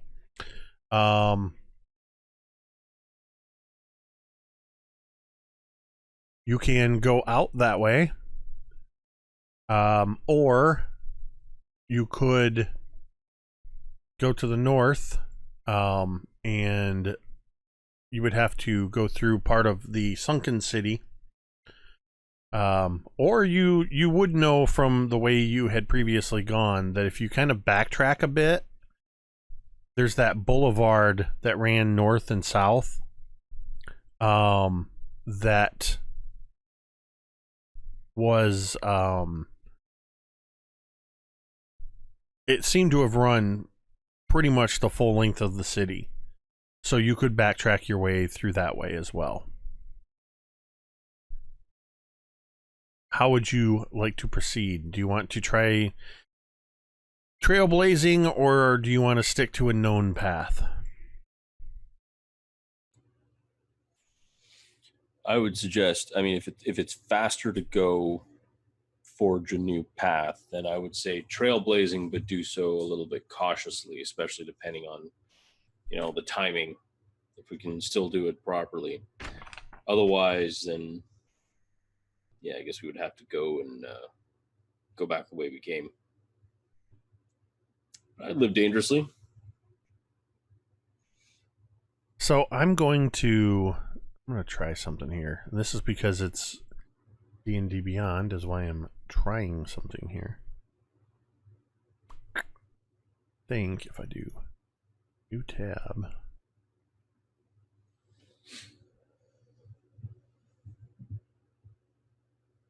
I'm going to do this way.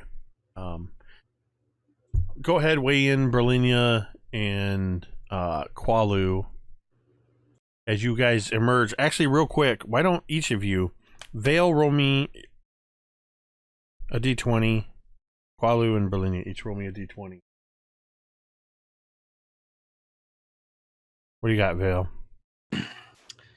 Just a natural 14. The temperature is what passes for normal in Chult. So it's a nice normal 95 degrees, very hot and humid, but not excessively so. Brilinya, what'd you get? I got an 18. There is a strong hot wind that blows through the city. And Qualu, what did you get? I got a 12. Fortunately, or perhaps unfortunately, with the hot wind, it is not raining. It's been a long time since we've rolled for weather, and since you guys are emerging into the daytime, I wanted to... Actually, I could have told you that too, Connor, because it does say here, it's 95 degrees Fahrenheit or 35 degrees Celsius, as I am the only American in the stream. Sometimes I forget I'm outnumbered by Canadians. But we will stick with our archaic means of measurement, apparently. So Brilinya and Qualu, as you guys, Vale has given his suggestion to stall for me for a moment while I try to make this map work. You can discuss how you would all like to proceed. I think that Brilinya would be in favor of going back the way that they came, because that way they know where they're going and what possible challenges they've already faced. But she would obviously kind of just go along with what everyone else thinks. Direct is always best. Saving minutes is saving lives.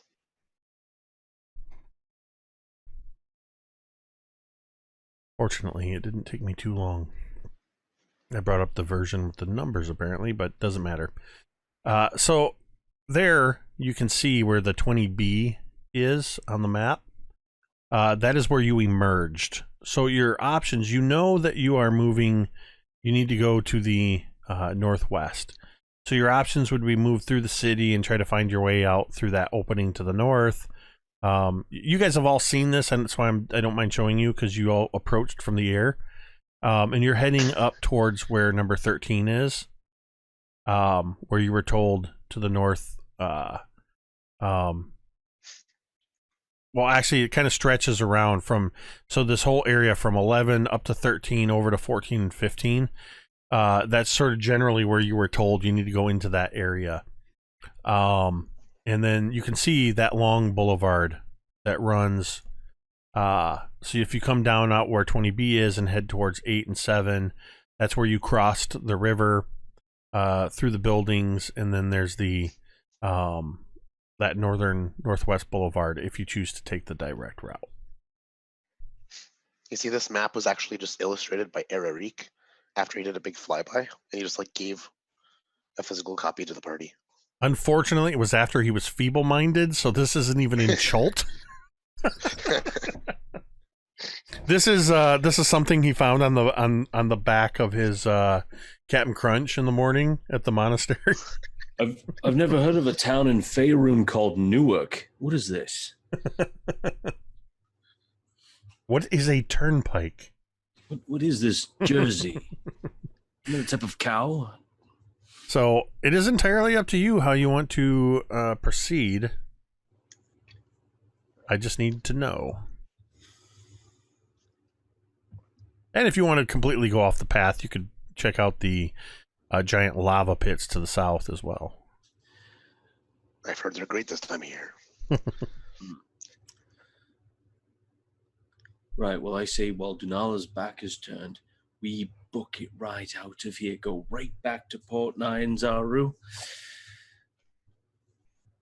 and leave Copper Bell and Dunala here to face the ultimate evil. It's fine. It's going to be fine. I have faith in them.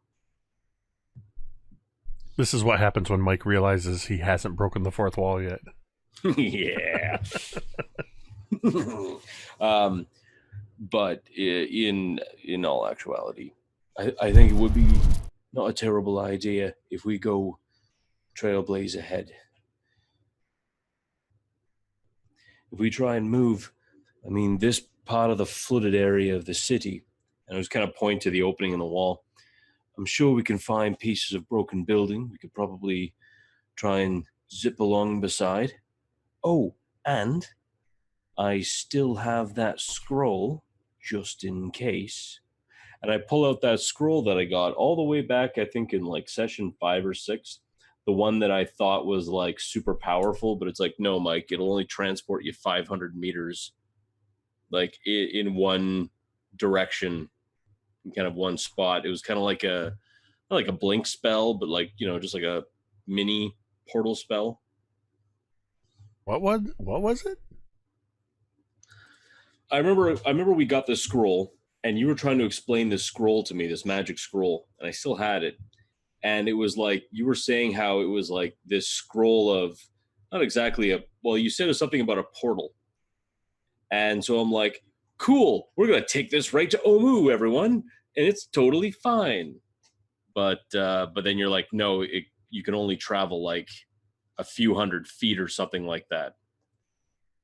Talking about Dimension Door? I was going to say it. That sounds like Maybe. a scroll of Dimension Door. Maybe that was it.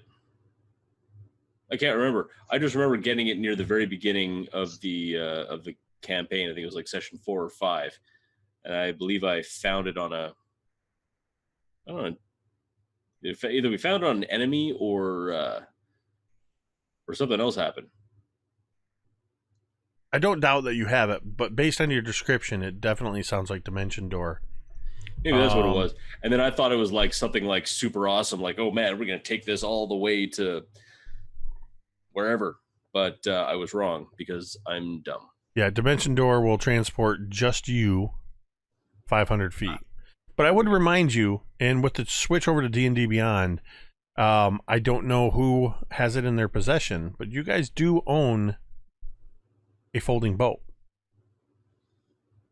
You have had that since you left Yes, we even used it. I don't remember if you found it somewhere or if it was given to you before you left. I think it was given to us Because that's how you by, traveled the river for a long time. it was Was given with to the us by, folding boat. I was about to say Rosnasi, but no. Oh, who's that person? Are you talking about the merchant prince? Yeah, Otange Otamu. Watamu. That's who it is. Yes, because he is the merchant prince of magical items. So, all right. So you guys are choosing to sort of go to the north side of the town and essentially try to stay off of the obvious paths and travel through this sort of sunken part of the city. Yes. Correct. All right. Forge some new paths. Yeah, we can totally be Pathfinder. Ooh, that's a word. Be careful if you say that. We might get demonetized. Really? No. Really? Play a D&D stream and say Pathfinder. Oh, Well, it's a good thing I'm not officially sponsored by D&D. Yeah, there is that. Yeah. Paizo. Yeah, that's it. All right. Well, on the walk up, I'm going to be very, very, very cognizant of everything around me to make absolutely certain there's no. I'll be on high alert.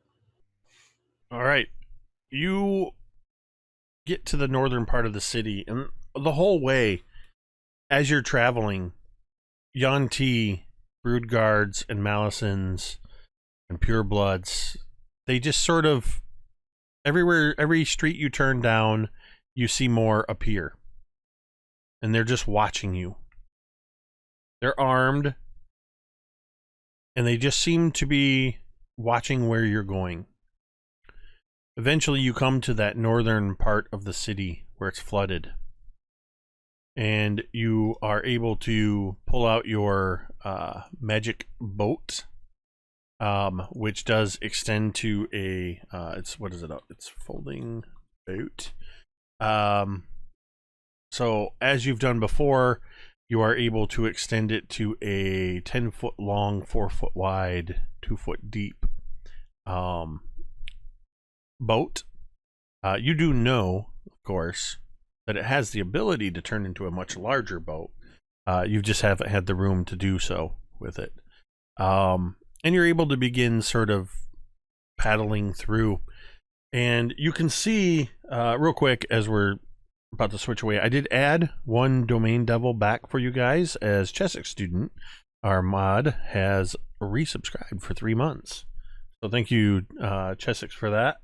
I just wanted to acknowledge that and the receiving of the domain devil.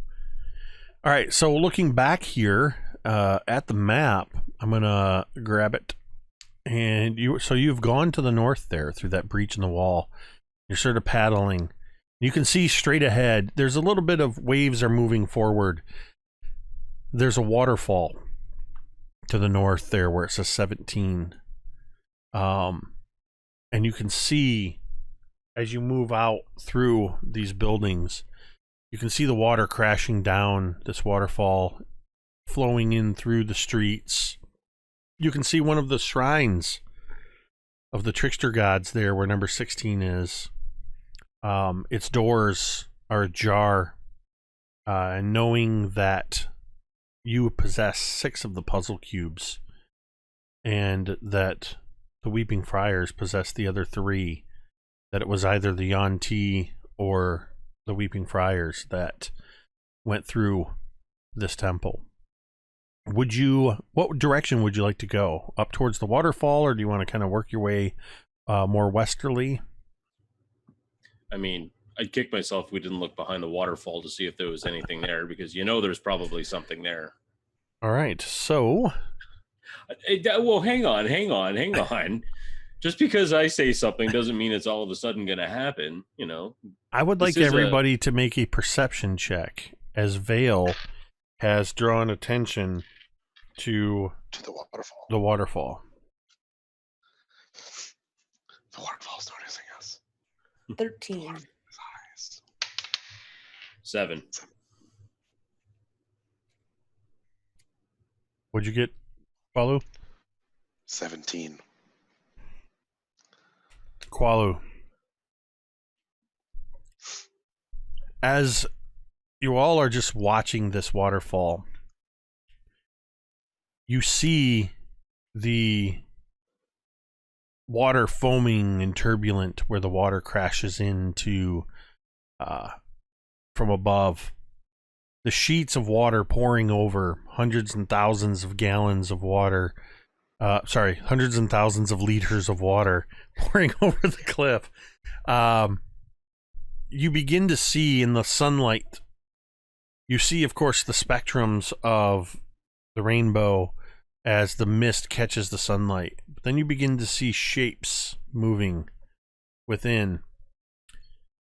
As you see a city of magnificent whitewashed building stretching out before you. Sunlight sparkling off of glass domes on windows, but something's not right. And you realize you are seeing in the waterfall a reflection of the city of Omu as it once was before the fall, or perhaps during the fall, as black smoke coils from fires across the city, and you see where now that water runs, you see blood running from corpses littering the streets. Wraiths circle the rooftops like vultures. And in the center, the heart of the city, a sphere of utter darkness grows, blotting out the light as it expands towards you. Just as quickly as you see this vision, you blink, and it seems to return to normal. You blink again, and you see the city in ruin. And you see, amidst all of the dead bodies, the wraiths flying through the air, a skeletal figure walking alone through the dead streets. He wears tattered robes and holds a skull-tipped staff, and his sunken eyes contain points of dead light. This is the figure you see.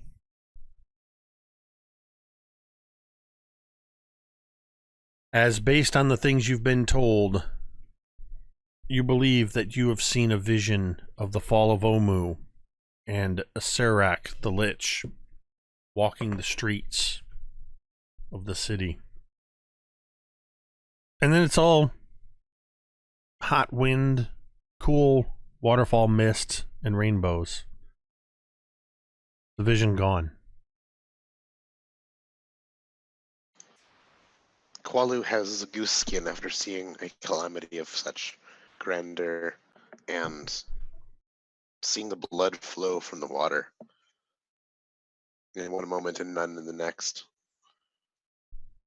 gave Qualu just almost like a living, waking nightmare. He imagines a fate where that could happen again, or whatever would come if the soulmonger is not destroyed. And all of this emotion is expressed through one sentence that he says to the rest of the party. Let's move. And Vale, you realize that as much as you may wish to, whether it's Vale or Mike, that may wish to investigate behind the waterfall,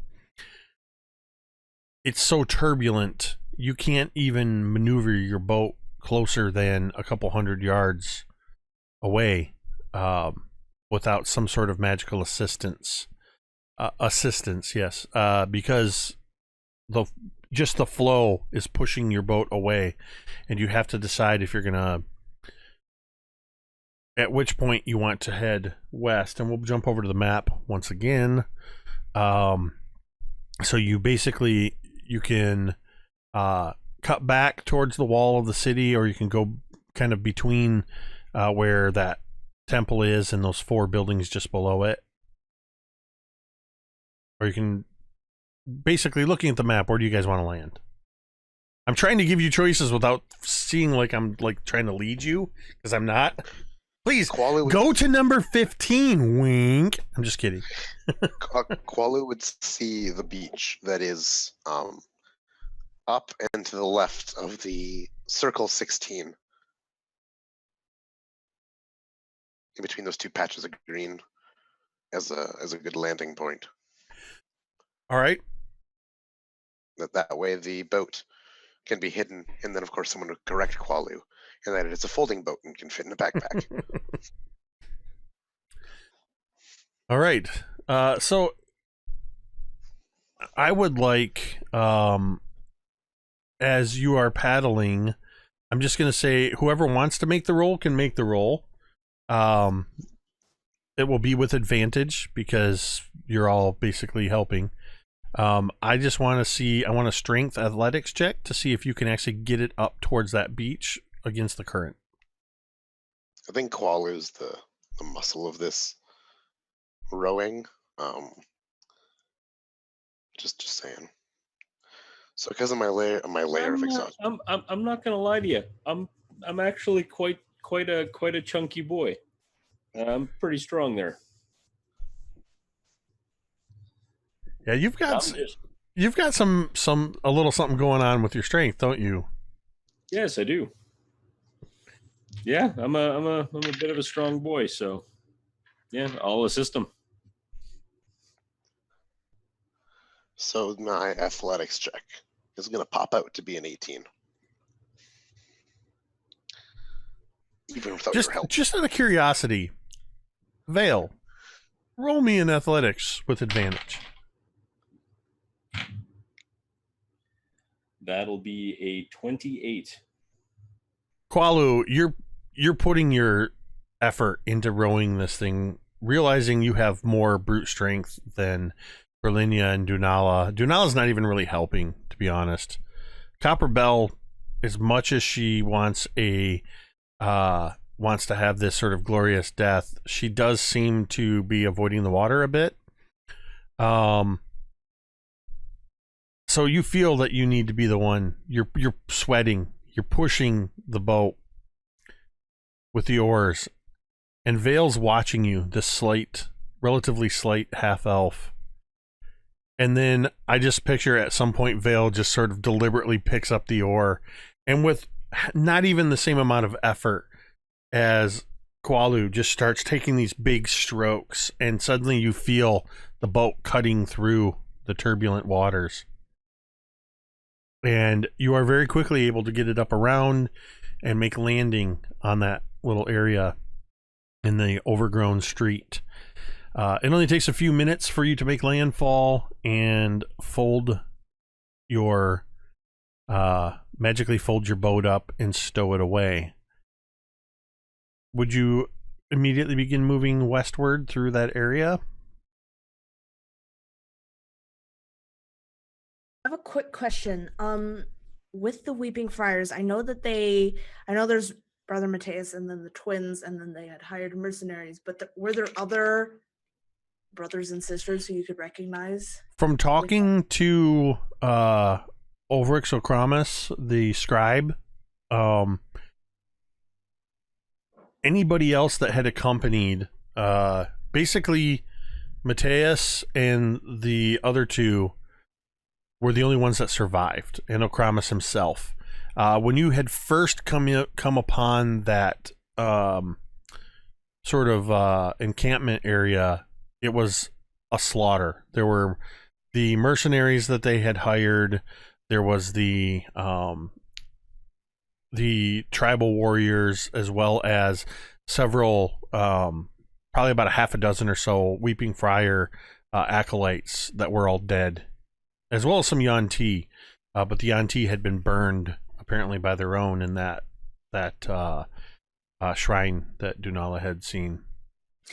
Okay, so I think somewhere along this trek, in the silence, Brilinya after a really long pause, after a breath, she would, can I ask you all to do me a favor? What is it now? Of course, what do you need? When we face the Weeping Friars, I can only see it ending one way. They're not going to give up those cubes at all.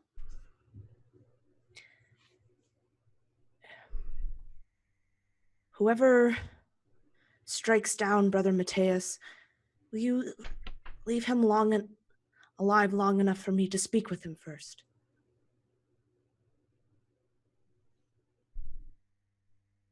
I think that's fair. Yeah. That's all I ask. Maybe there's some way that we could hold him or something. You know, if you'd rather not him die, or if you want him to die, we can do that too. Yeah. Banish him to a plane of really uncomfortable chairs. I mean, that would just be terrible. I'd really like to speak with him one last time. Preferably when I'm not in a cell somewhere. Of course, Brill. We can do that. What about the other two? 2? 3? 3, yeah. Yeah, I think it was 3. About the other 3.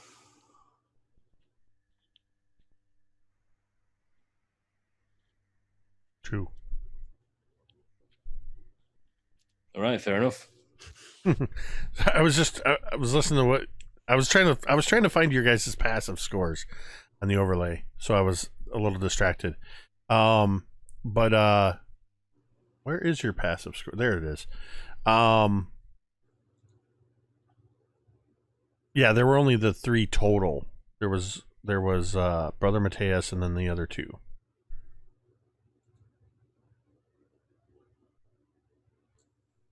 Right, I thought Vale was referring to what the other 3 thought. Oh, sorry. I don't know. I'm confused. I am too. Copper Bell just responds, anything that gets me that glorious death that I seek out.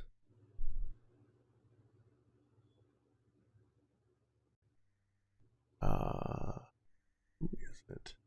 Vale. Your quarry will only remain alive if it is safe for us to do so.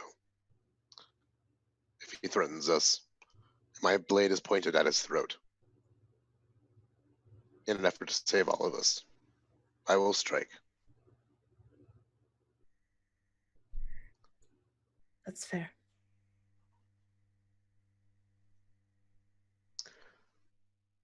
I do not know what lengths these weeping friars do, or will go to. But they have delved this place. They have matched wits and blade and spell and sword against these Yanti, claiming 3 of them their own puzzle cubes. I respect their strength, and I'll strike them with my own. I believe that Brother Matthias will stop at nothing. He believes in what he's doing. Just got disconnected.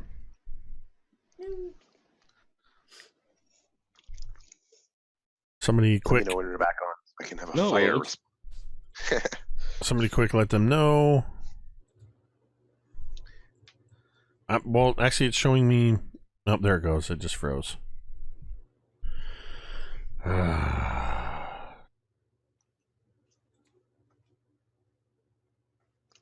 Yeah, if somebody could just let them know. I see somebody else just popped in real quick.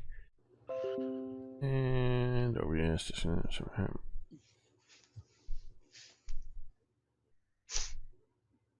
be back in just a moment.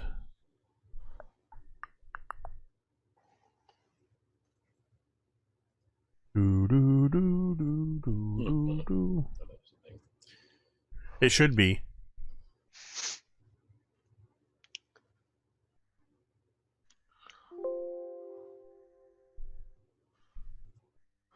What? Now it's telling me it can't access my channel. Ooh. You got some Chinese hackers. Oh, there it goes. Now it's showing that active. And it looks like it's refreshing. Yeah, that's annoying. Yeah, sorry. Yeah,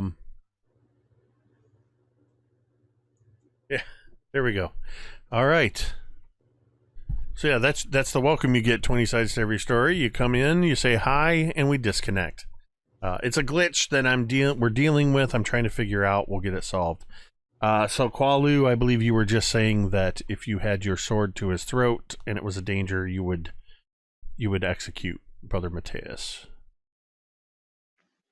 Yep. And so I'd respond to Brilinya. We'll see. And I will test my will against his, in response to her saying that he'll do nothing, or he'll stop at nothing to get what he wants.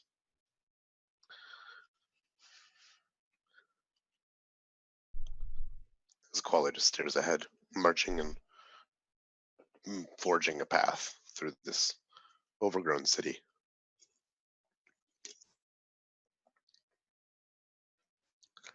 Vale, as the five of you are making your way through this overgrown street, and you begin to come towards, you approach this, so you're kind of up there to the north, moving through towards building 15 and that shortened boulevard. And as you approach that, Vale, you hear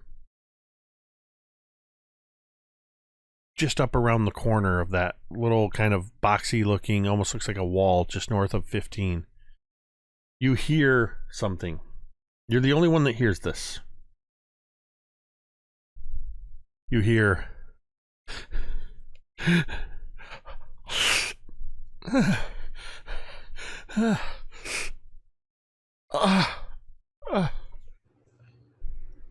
It's probably just the wind. We'll just keep pressing on. No. I'll halt everyone, kind of just, not by saying anything, but just by kind of stopping them. And I'll keep my voice very low. I think there is someone injured up there. And I'll just kind of point towards that walled area or whatnot have you. Should we make our way over there right now?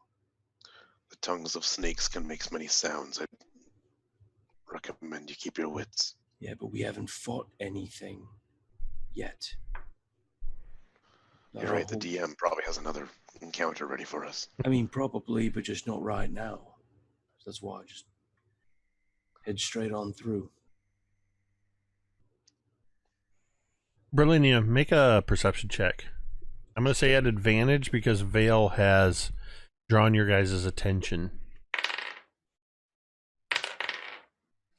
That is an 18. You hear now the sound he's talking about. You hear, please, please, you're supposed to save us, please. And you recognize this voice as belonging to, and I don't have the sheet with my names on it, so if you can remember it, I will give you a point of inspiration. But of the two Asimir, the blonde Asimirs that accompanied Brother Mateus, it is the man. You hear his voice coming from around the corner. It is possible that you didn't know their names. I don't think Brilinya had known them. Ah, there you go. I remember that now. She hadn't seen them before, so. But you have interacted with them a bit. I think probably in the months of her in that cell, they might have interacted with her. Yeah, but you did. It sounds like the man of the two of them.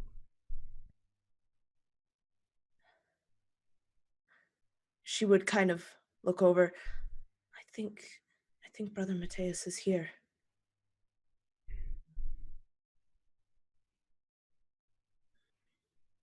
I have to be careful. I'll draw my rapier, and I'll look over to Qualu, kind of nod my head, look back to Brilinya, nod my head. I'll start trying to be very quiet to go to where the sound of the voice is. Qualu's face forms a slight smile. You can see his tusks and his fangs that betray his half-orcish heritage. And he lowers that wooden totemic mask of a great thunder lizard over his face as he has his sword drawn. Berlinya's hands are shaking, but that is the only thing giving away her nervousness. Her face looks determined and resolute as she follows behind.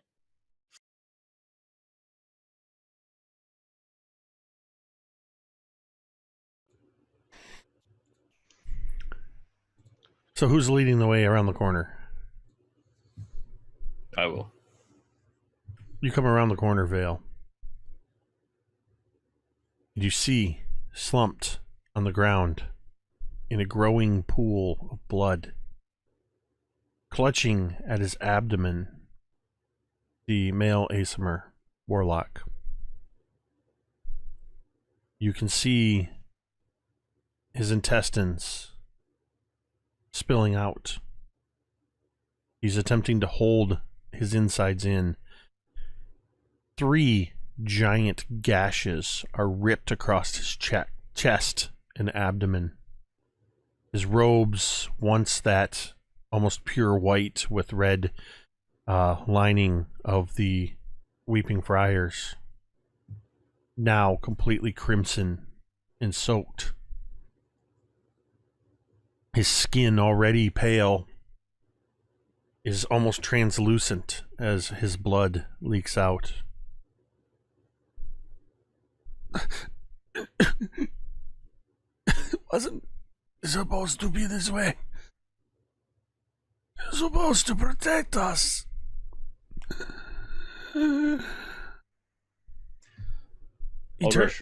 I'll rush over. Well, I mean, and I'll get down on one knee. What happened? Who did this to you? He struggles to even turn his head to look at all of you. Not who? What? All right, what did this to you? Qualu comes around the corner, wearing the mask of the Thunder Lizard. He raises a bloody hand towards you, Qualu, pointing at your face. It was it. That was it. And then Brilinya comes around the corner.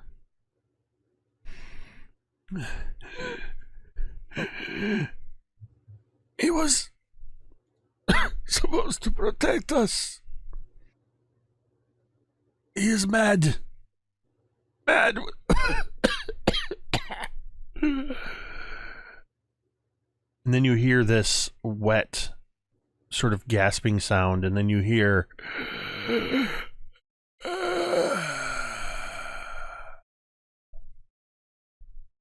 as the male warlock expires.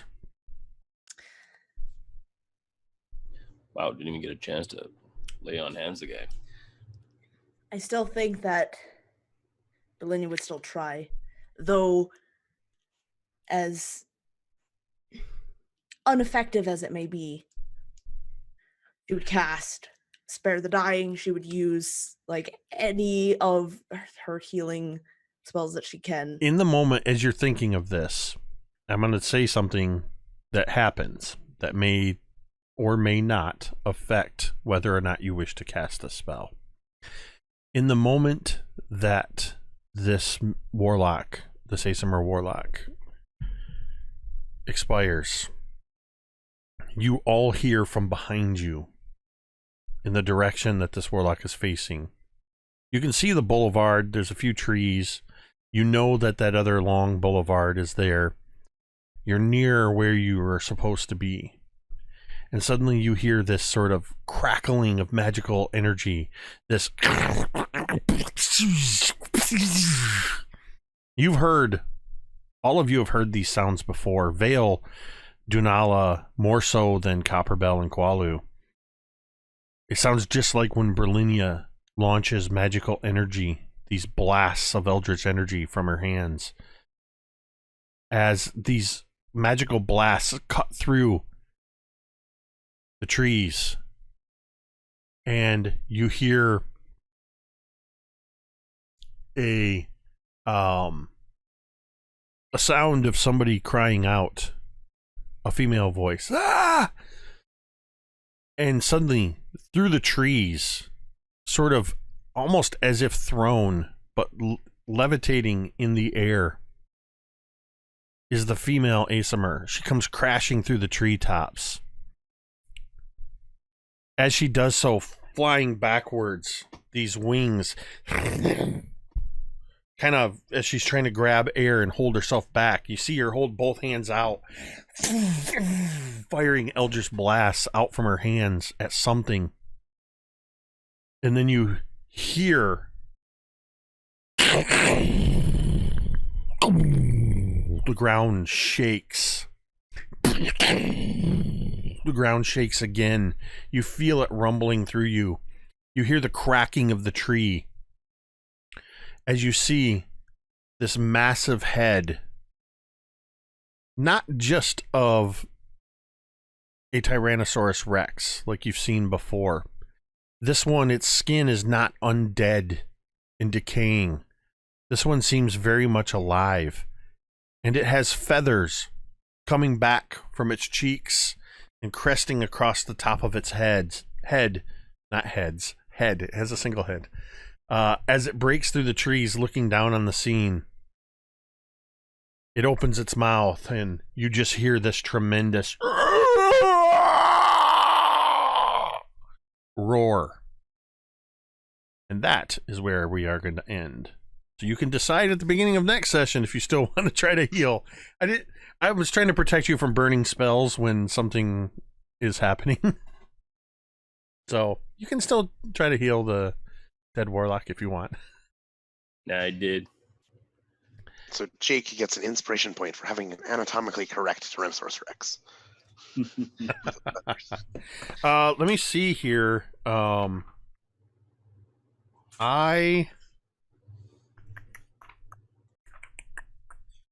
Actually, you know what? I might be able to do this right now while we're still here. Let you and everybody else see just what it was. Because it should pop in. It should pop in right over top. Should pop in right over top of the find the picture because I have it queued up here. And I really hope actually that Marquise and everybody can make it next Sunday, because I happen to know that Marquise wants this. Oh, where is it? Where is it? I want to show you what this is. They're not labeled. That's the problem. Where is it? Oh, we know what this thing is. But do you? Yeah, it's a Megalopicocodon. Yes, that's exactly what it's labeled as, is a Megalopicocodon. See? Done. As a giant, like, fan of rear tail feathers. Scary stuff. Well, I think what it is I'm looking for one of the, oh, here we go. Just found it. Oh, I love it. There he is. I shall name it Norbert. So yeah, he also has a giant horn coming out of his snout, apparently. Which is less anatomically correct. So Less. we'll have some fun with that next week when we return for episode 44 of Chult's Personality. And you guys are now, depending on what happens with this beast and the remaining warlock or warlocks, on the verge of finally reaching the Tomb of the Nine Gods. Oh, I thought you were about to say level 10. I'm like, You guys haven't been level 9 for that long, have you? well, It's been like 2 months. Not real time, Connor. I'm talking game time. So yeah, so next week we will hopefully have Marquise back. And I think we can convince him if he's wavering when I tell him, or I'll let you guys tell him what's coming up. So I do want to say thank you, of course, as always. A huge thank you to Mike, Megan, and Connor. Things have been kind of up in the air a little bit the last few weeks, so it's always good when, even if we can't all get together, we can get together and play through some more of this. So thank you to you guys. Thank you to everybody who's tuned in tonight. I do want to give a quick shout out to 20 Sides to Every Story, who recently ran their own Jasper's Game Day charity weekend, and it looks like with a goal of $1,500, raised $1,594. So congratulations on a successful stream, 20 Sides to Every Story for Jasper's. That's just, you know, we're huge supporters of Jasper, so it's awesome that you did that, and I'm glad you were able to reach your goal and raise so much money for such a wonderful cause. If you want to know more information about Jasper's, you can type Jasper in the chat or click on the link down below. As a reminder, if you like everything that we're doing here, I don't promote this very often because I always feel weird about it, but domain dice are not the only way you can support the stream. There is a donation button down below. There is a Ko-Fi link through that. We also have a Patreon, and it is through the support of all of those avenues that we're able to make improvements to the channel, things like upgrading camera equipment, microphones, lighting, the stream deck, all things that help us to bring a better quality show to you and game. So we do appreciate that. So if you're feeling so moved, I think the keyword, I think I can just type in support, doesn't do anything. So I thought it did. Let's try that. There's some avenues there for, I guess that's just my links. I don't even know what I'm doing. So thank you everybody who tuned in tonight. We do appreciate you. Thank you to Chessick Student and Cajun Kevin for resubscribing. Yeah, we love playing D&D. We love this campaign. This was the first campaign streamed on Mini Terrain Domain. It is our longest running stream. I think we are at 1.5 years now. 43 sessions. That's got to be somewhere in the neighborhood of 120 plus hours that we've played this campaign. The characters, two characters have gone through, technically 3 characters have been gone through death or somebody leaving or somebody getting feeble-minded. But these, I think, well, obviously Connor hasn't been with us the whole time, but he's a welcome addition since we brought Connor in many sessions ago. I don't remember when exactly, but yeah, this has just been an awesome campaign, taken up to level 9 so far. It'll be exciting to run through the whole thing and be able to say, because this will be the first campaign that I will be able to say I ran an entire published module, ran characters through it all the way through to conclusion. This is, of course, assuming you guys don't ruin it and have a TPK. Megan's giving me a look like us ruin it. I Yeah. feel like that's up to you. I'm doing my best. I gotta dishing out know. 150 damage, like, I do tomorrow. gotta know, how scared were you guys during that dream sequence that I had killed your characters? I didn't Zero. think you did. 0%. I didn't think you did. Megan was shaking her head yes, like Brilinya's dead. Brilinya wasn't dreaming, so I'm like, well, he's just gonna be like, yeah, everyone lives but Brilinya, because I wasn't worried. Because I just had a feeling that if we did die and Marquise wasn't there, he would riot because he would just be like, "But what the fuck, man? I gotta bring Ooptao Jesus to Ooptao. Like what the fuck, man? This is bullshit." You know? I would have quickened cast 6 fireballs on its ass. Actually, he probably would have. I think this session would have been frustrating for Marquise if he had been here, but because of his Yuan-Ti nature, Dendar did not visit him. He did truly have a peaceful night's sleep, and I think that would have pissed Marquise off that he couldn't have fought against the Night Serpent.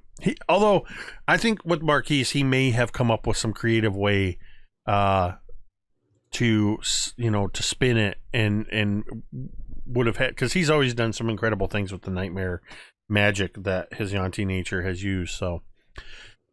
Well, the funny part is when we came back from break, right before we came back from break, I told these guys, well, we probably won't play much longer. We'll just get you through the city. I got to stop saying that because every time I say that, the game always goes on longer. So anyway. Just going to be a quick session, guys. 8 hours later. So speaking of hours later, not quite 24 hours later, please stick around or don't stick around. Don't wait around for 24 hours. I don't know what I'm saying. Come back. Stay local. Come back tomorrow night at 8:30 p.m. Eastern, where Mike is running us through All That Glitters, a Waterdeep Dragon Heist campaign with myself and Megan as players, along with Dwight the Big Bearded Nerd and Cassie from Porch Pottery, Florida. Tuesday, I can be found along with Connor and Megan over on Dice on Ice as Megan is running us through Curse of Strahd. And then on Thursday, it's kind of technically we've had our season finale already. This is kind of a episode 16.5 for whatever characters and players are available. We're going to do some downtime activities in our Dawnbringers campaign, just to give everybody a chance to do some rolling some dice. We're going to use Xanathar's downtime rules and see what people want to do. It's also going to kind of give us a sense for how much time passes between the end of the Forge of Fury and when the players end up heading towards Saltmarsh. I just got an error on. You know what? I'm gonna get out of here before I completely lose the stream. I got an error on my stream, so I don't know what that means. We're gonna go ahead and end before this ends for us. So please tune in for all those shows. We'll hopefully see you tomorrow night. We're going to end this stream the same way we end every stream, and you can say it with me if you want. Praise Ooptao. Praise.